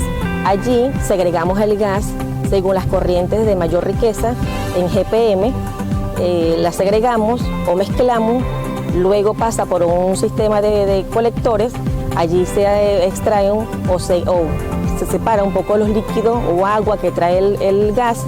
Luego de allí pasa a un proceso que es de unos filtros, donde se termina de retirar algunas partículas que vienen asociadas, que son sólidas, al gas, donde se quedan atrapadas en esos filtros. Esas partículas son mayores a 10 micrones.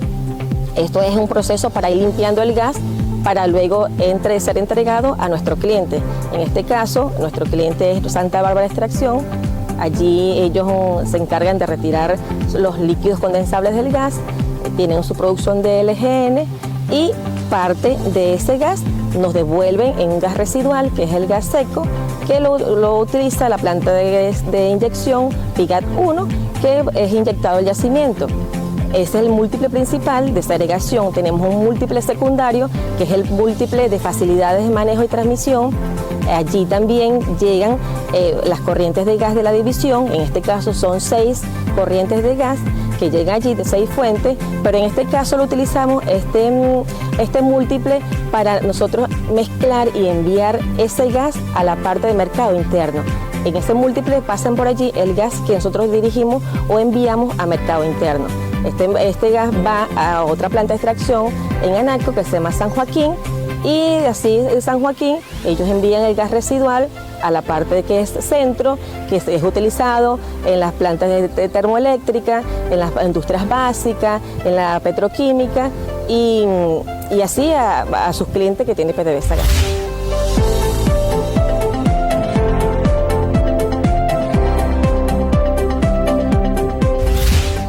Un múltiple es donde llegan o recibimos, donde hay varias corrientes o hay una serie de cantidad de válvulas donde allí se recibe todos los gasoductos desde diferentes, como te lo mencioné, de estaciones y plantas compresoras, y como es un múltiple, allí hay varias gasoductos, entonces por eso llamamos un múltiple, porque hay muchas.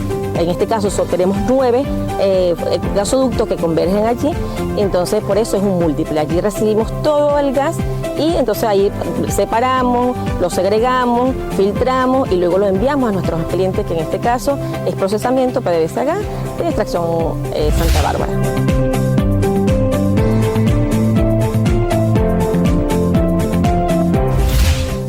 La división Punta de Mata produce un gas que viene asociado y pasa por el múltiple de segregación. Es el múltiple, te voy a decir, que uno de los más importantes, no solamente a nivel Venezuela ni a nivel de Latinoamérica, podemos sentirnos orgullosos que es uno de los más grandes donde se procesa el gas a nivel mundial.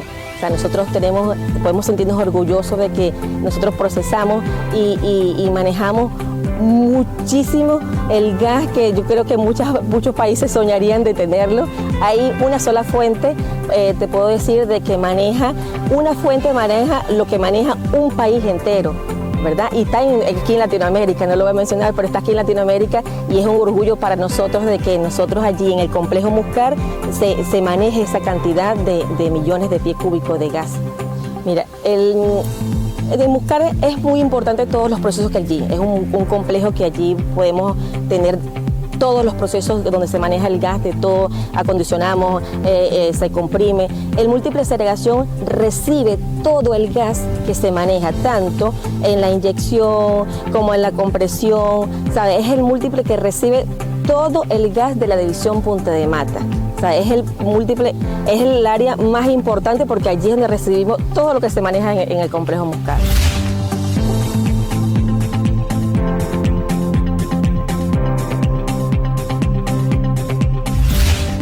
Mira, es un orgullo. Cuando hablo de lo que es el complejo Muscar, lo que es segregación de gas, que es la experiencia, tengo 7 años allí, es algo muy lindo, me apasiona, me orgullece de ser parte del equipo, que me hayan dado la oportunidad de entrar a este mundo tan maravilloso que es el gas, de pertenecer a la familia Muscar, a la familia PDVSA. Es algo que hay que sentirlo y yo lo siento, me siento muy orgullosa de pertenecer a la familia, no tan solo de Muscar, sino a la familia PDVSA, es el orgullo que llevo.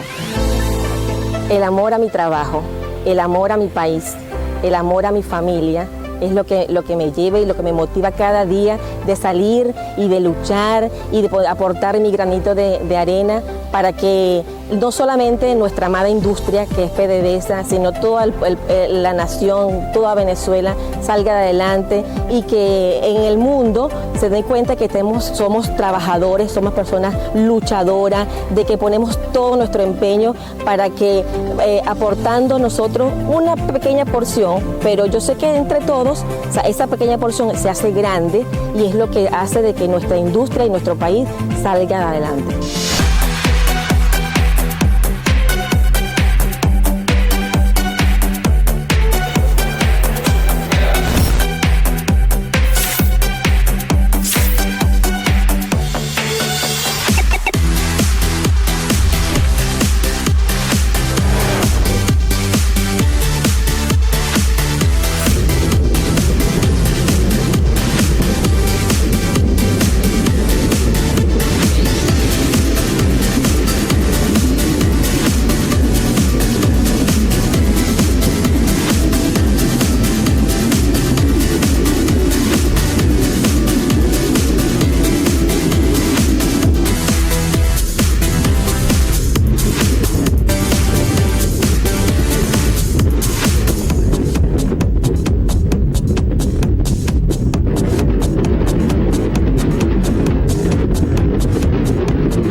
comida para el venezolano.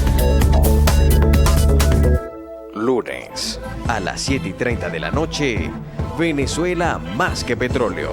Por PDVSA TV, Nueva Era Petrolera.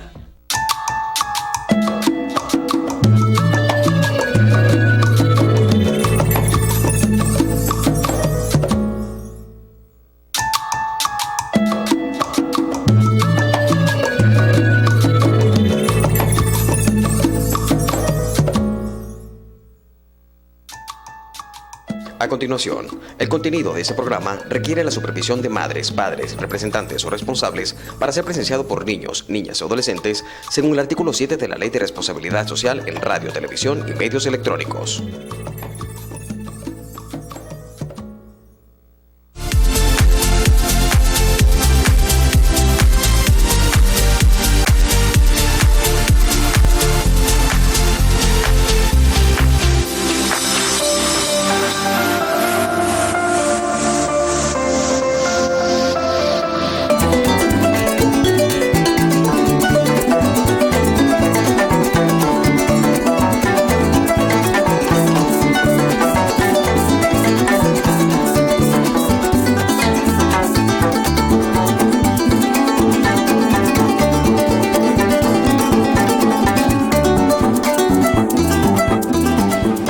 Desde la tierra del comandante Hugo Chávez, nada más y nada menos que del estado Barinas en Sabaneta, llenos de energía, de entusiasmo, porque en este momento nos encontramos en la casa del líder eterno, del líder de la revolución bolivariana, como lo fue el comandante Hugo Chávez. La juventud petrolera se vino a las calles de Sabaneta de Barinas para conocer más allá del rol como presidente, como comandante, saber cuáles fueron esos inicios desde esta casa, desde sus amigos, desde sus compadres.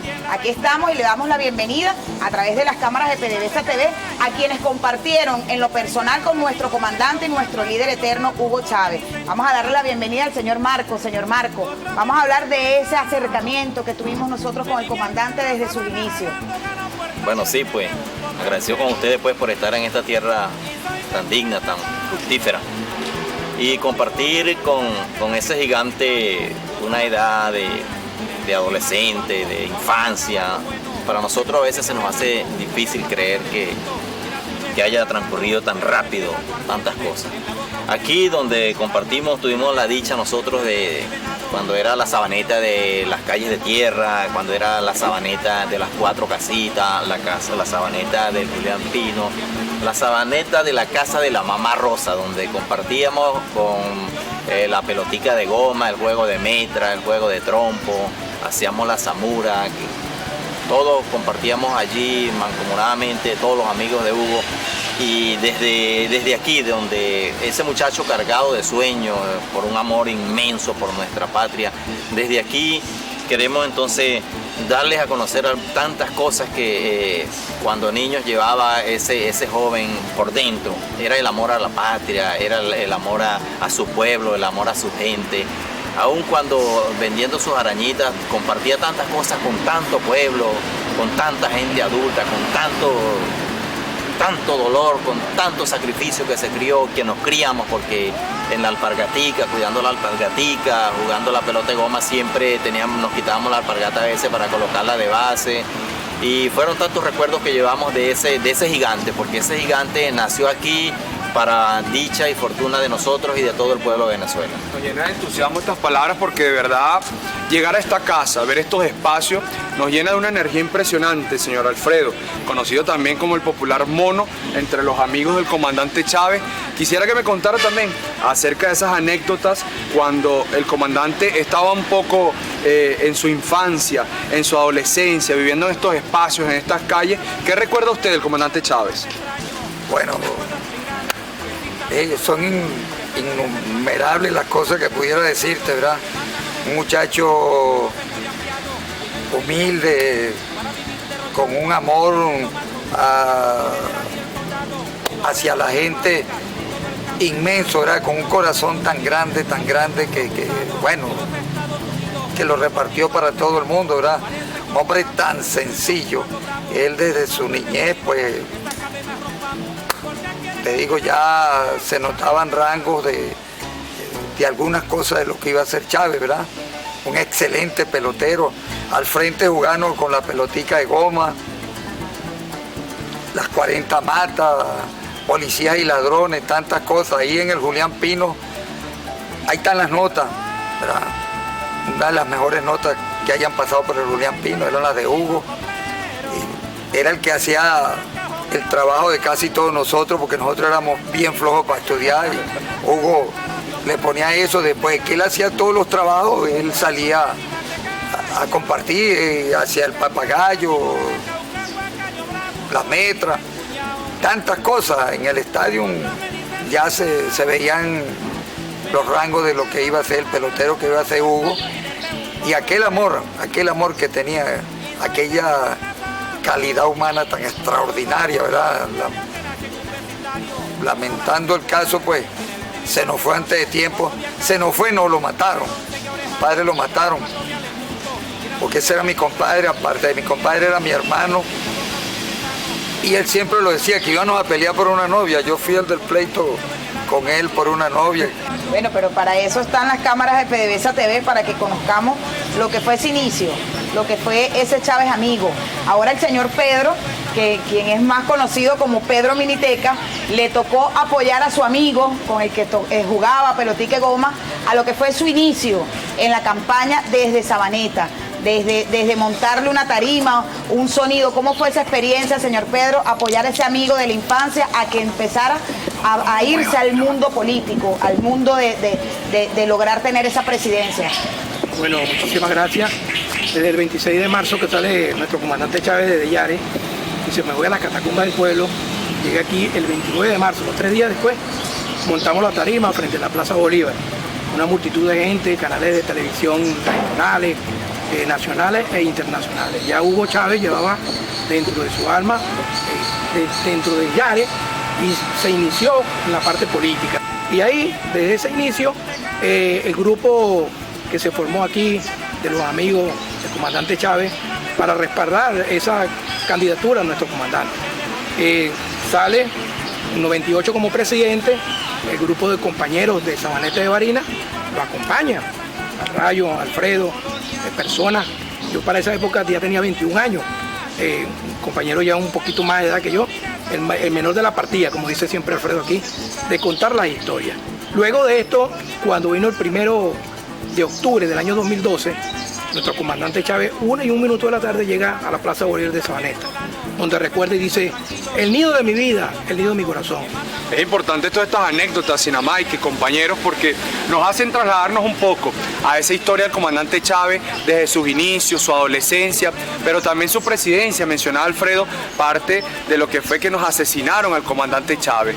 ¿Qué se sintió en Sabaneta cuando el comandante Chávez falleció, dejó de vivir y dejó de existir en estas calles, dejó de existir físicamente en estos espacios? Para nosotros, ese día de la desaparición física de Hugo, a todos se nos quebrantó la voz.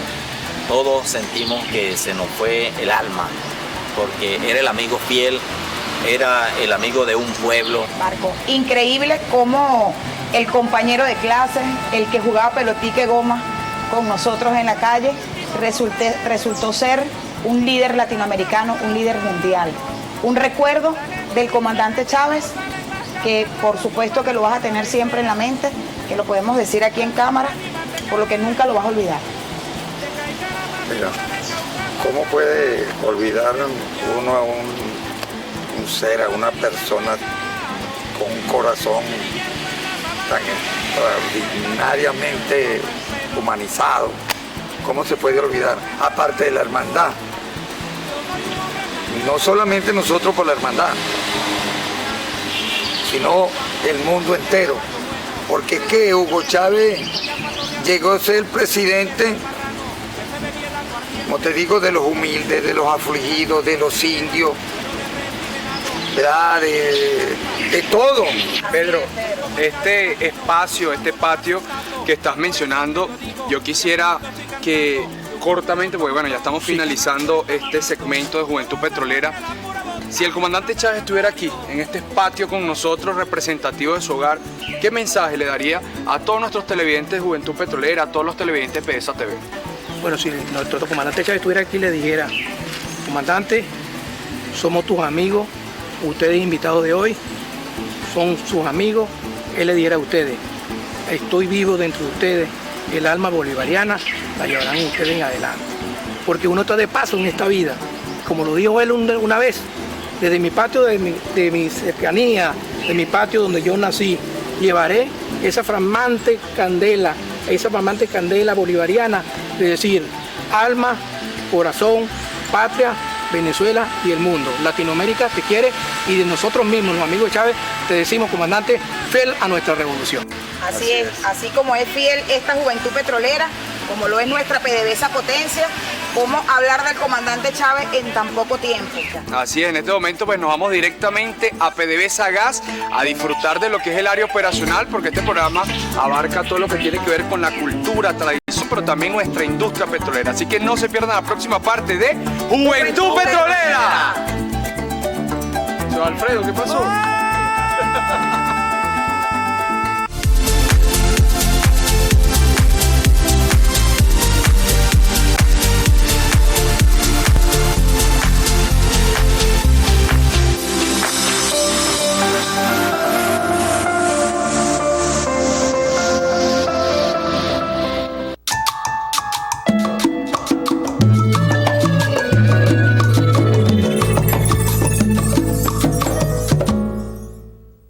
Una ayuda alimentaria para el pueblo venezolano. Eso es el CLAP, Comité Local de Abastecimiento y Producción. Logros de la Patria entrevistó a aquellas personas que hacen realidad este proyecto social. Acompaña a Carlos Sierra este jueves a las 8:30 de la noche en el programa Logros de la Patria. Jueves 8:30 de la noche por PDVSA TV, Nueva Era Petrolera.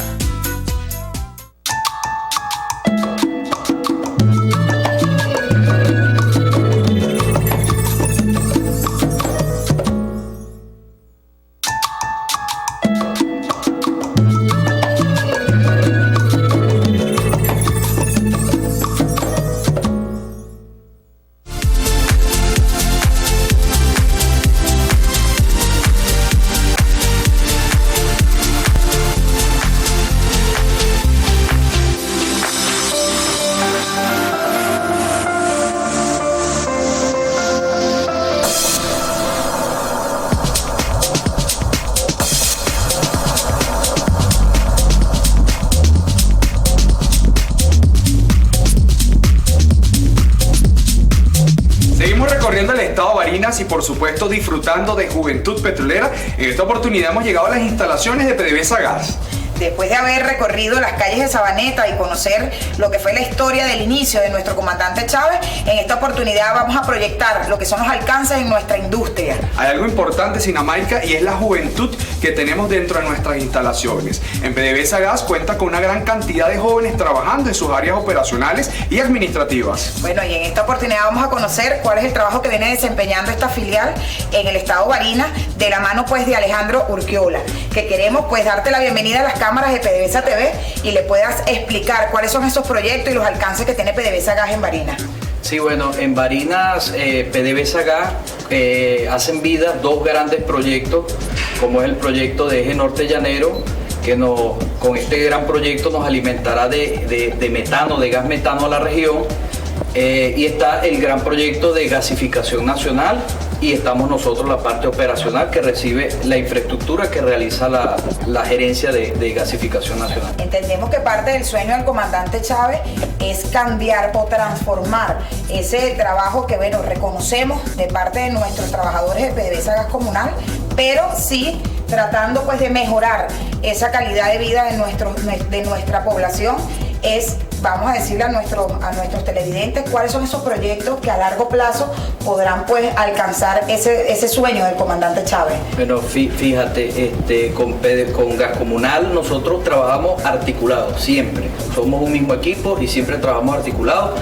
De hecho, en la región aún como no contamos con el gas metano, trabajamos con tanques estacionarios de GLP y estamos muy articulados para brindarle el servicio de gas doméstico a la región llanera. Alejandro, ¿cuál es la importancia de nosotros contar con este servicio de gas doméstico a través de tubería y cuál es la diferencia de manejarlo con cilindros, que popularmente es conocido en toda Venezuela, o las populares bombonas, a el servicio de gas doméstico por tubería? Sí, mira, el servicio de gas doméstico por tubería representa, primero, es más confiable, más seguro. El cliente no tiene que estar manipulando, solo lo hace la estructura de gas doméstico como tal, es la encargada de todo el suministro, de los mantenimientos preventivos, correctivos, de cualquier atención que el usuario reporte, alguna fuga, nosotros mismos la atendemos. Entonces, en ese sentido, representa un avance enorme. Y con relación a que el GLP, la idea es ir desplazando poco a poco el GLP, porque el GLP, recordemos que es un combustible más costoso, el metano representa más económico, entonces también se busca esa parte. Parte del protagonismo, ¿no?, que tiene esta juventud dentro de nuestra industria petrolera. Hoy conocemos a Alejandro, que más allá de ser el superintendente, es el trabajador, el hombre, esa juventud que lleva adelante todos estos proyectos y el sueño de Chávez. Vamos a hablar de cuánto tiempo tienes en la industria, de cuáles trabajos o cuáles espacios has desempeñado dentro de PDVSA Gas. Mira, fíjate, hablando del presidente Chávez, yo soy ingeniero de gas, yo soy de la primera promoción de ingeniero de gas. Y yo tuve la bendición que cuando me gradué, el presidente Chávez fue el que nos dio los títulos a nosotros y bueno, nos brindó de una vez a que de primera mano nos abrió al campo petrolero y empezamos a trabajar desde una vez. En PDVSA Gas empecé yo a trabajar a partir desde que me gradué. Empecé hace 8 años y medio ya, vamos para 9 años. Empecé en oriente del país, en Anzoátegui, empecé el proyecto de Gas Anaco. Allá estuve 5 años hasta que posteriormente ingresé aquí a Barinas en la Superintendencia de Región Llanera de Distribución Operacional. Algo muy importante, y es esa oportunidad, Alejandro, Sinamaica, que nos dio el comandante Chávez a muchos jóvenes como Sinamaica, como yo también, de ingresar a la industria petrolera, a formar parte de la principal industria del país y dando esa oportunidad cada vez más jóvenes profesionales a que sean parte de este gran proyecto que cada día pues fortalece Venezuela. Alejandro, un mensaje a toda esa juventud que nos ve a través de PDVSA TV. Ya pues nos has mencionado parte de lo que fue el comandante Chávez, ese sentido de pertenencia por PDVSA. ¿Cuál sería tu mensaje a toda esa juventud profesional que nos ve a través de las pantallas de PDVSA TV? Bueno, los invito a que sigamos construyendo patria, sigamos fortaleciendo nuestro país, nuestra industria, colocando nuestro granito de arena y siempre en pro y buscando siempre el ser nuevo, el ser honrado, el ser humilde, el ser trabajador, que siempre, bueno, el ser revolucionario es así. Así es, con ese compromiso patrio, con ese legado del comandante Chávez, nos toca terminar este segmento. Joan, invitándolos a que sigan disfrutando de nuestro programa. En esta oportunidad vamos a ir a conocer cuál es ese trabajo que tienen nuestros chambistas, cuál es ese trabajo que tiene nuestra juventud petrolera en el estado, invitándolos a conocer también y a seguirnos por las redes, Joan. Así es, síganos en nuestras redes sociales para que interactúen con nosotros, y si quieren hacerle alguna pregunta a Alejandro, a Sinamaica, acerca de lo que es la juventud petrolera, a través del Twitter e Instagram, @FNJ Petrolera, y nosotros nos vamos a la división Boyacá directamente con nuestros chambistas a conocer un poco más acerca de lo que hace la juventud petrolera acá en el estado Barinas. Y sigan disfrutando ustedes de Juventud Petrolera.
A las 7:30 de la noche, Venezuela más que petróleo. Por PDVSA TV, Nueva Era Petrolera. Sé testigo de entrevistas con temas de actualidad en materia política, social, económica y más, de la mano de un periodista con más de 50 años de historia. José Vicente Hoy, todos los lunes a las 9 de la noche por PDVSA TV, Nueva Era Petrolera.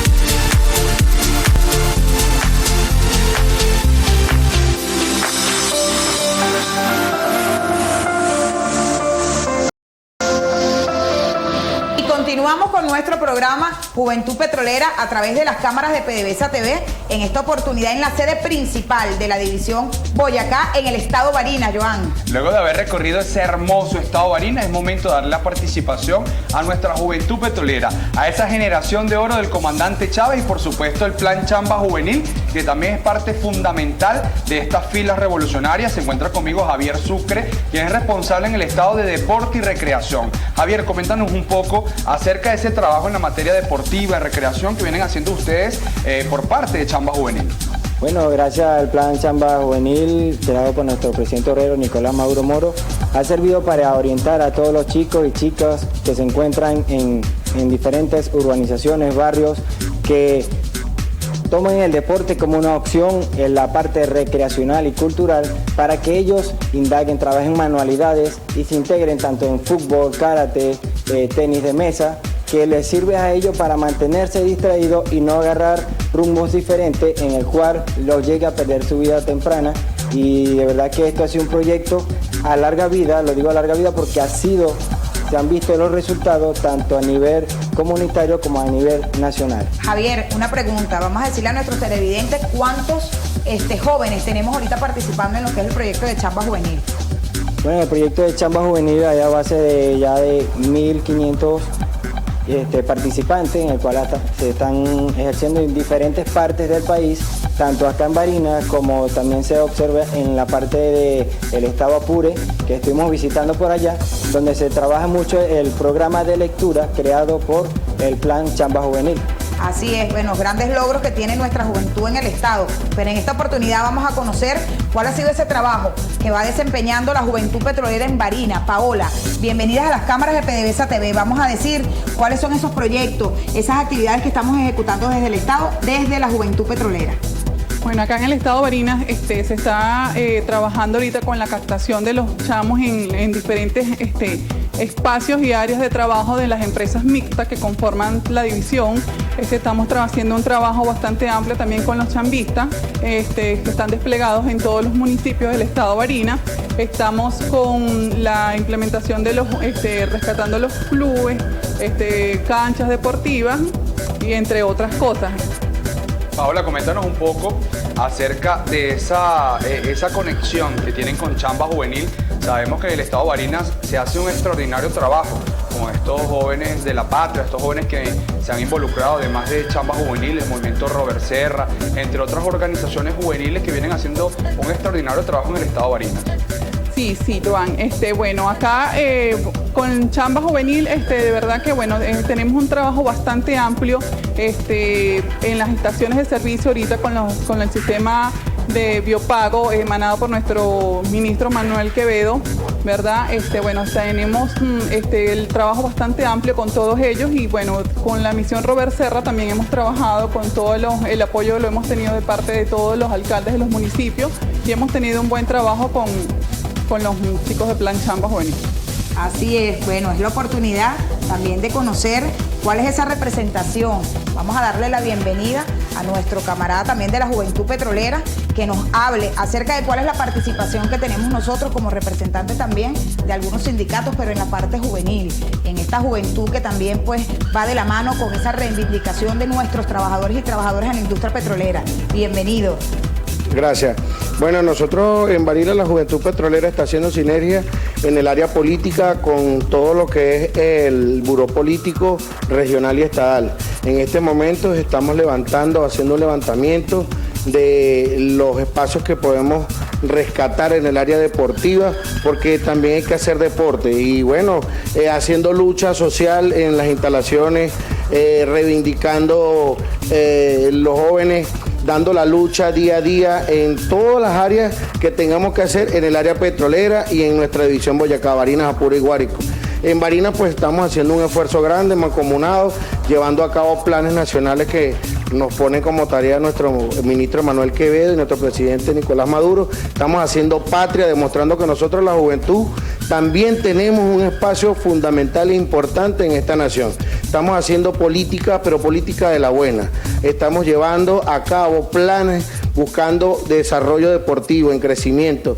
Tenemos en nuestro CPS instalaciones para cumplir un ciclo deportivo de 5.000 atletas en desarrollo. Estamos haciendo sinergia con las distintas filiales petroleras como Gas, Corsobaín, empresas mixtas, nuestra propia división Boyacá, buscando el material para nosotros mismos con esfuerzo propio, hacer y construir y concretar esos planes que la juventud petrolera y la juventud se planta. Hoy, mañana y siempre tenemos que demostrarle a nuestro presidente Nicolás Maduro que la confianza que nos ha dado a nosotros los jóvenes es grande y que nosotros la vamos a respaldar. ¿Cómo la vamos a respaldar? Haciendo patria. Wilber, para ir cerrando esta sección de juventud, nos llenamos de entusiasmo, nos llenamos de energía, porque eso se trata esta juventud petrolera, esta juventud patriota. Un mensaje, Wilber, a toda esa juventud que te está viendo en este momento a través de PDVSA TV y un llamado a que se unan a este Frente Nacional de la Juventud Petrolera. En este momento que estamos viviendo en el país, donde tenemos un espacio importante que nos ha dado el gobierno nacional y nuestro comandante obrero, siguiendo el legado de nuestro gran comandante Hugo Rafael Chávez Frías, yo invito a toda esa juventud, a toda la juventud que se integre, que vengamos, que seamos unidos, que seamos una sola familia, que aquí hay espacios para todos, que construyamos la patria bonita, la patria grande, que es para nosotros el futuro de este país, que nosotros somos la generación de relevo. Yo los invito a que vengan, a que debatamos, a que hagamos patria. Eso es nuestro mensaje de unión, todos somos Venezuela. Así es, y así como todos somos Venezuela, agradecemos a todos nuestros televidentes en este programa más de la Juventud Petrolera desde el Estado Barinas y los invitamos a que nos sigan en nuestras redes sociales, Joan. Así es, seguir en nuestras redes sociales, en el Twitter e Instagram, @FNJ Petrolera, y ustedes disfrutar todos los martes a las 8 de la noche de Juventud Petrolera a través del canal 129 en DirecTV, CanTV, TDA. Ustedes pueden ubicarnos y nuestro canal de YouTube, que lo pueden ubicar en la parte inferior de la pantalla. Vamos a cerrar de una manera distinta este programa, así que invitamos a todos los muchachos que se encuentran en el estudio para que se vengan con energía, con los aplausos, para que cerremos este programa de la Juventud Petrolera. Así es, muchachos. Invitamos a todos nuestros televidentes a seguir viendo este programa que se llama Juventud Petrolera.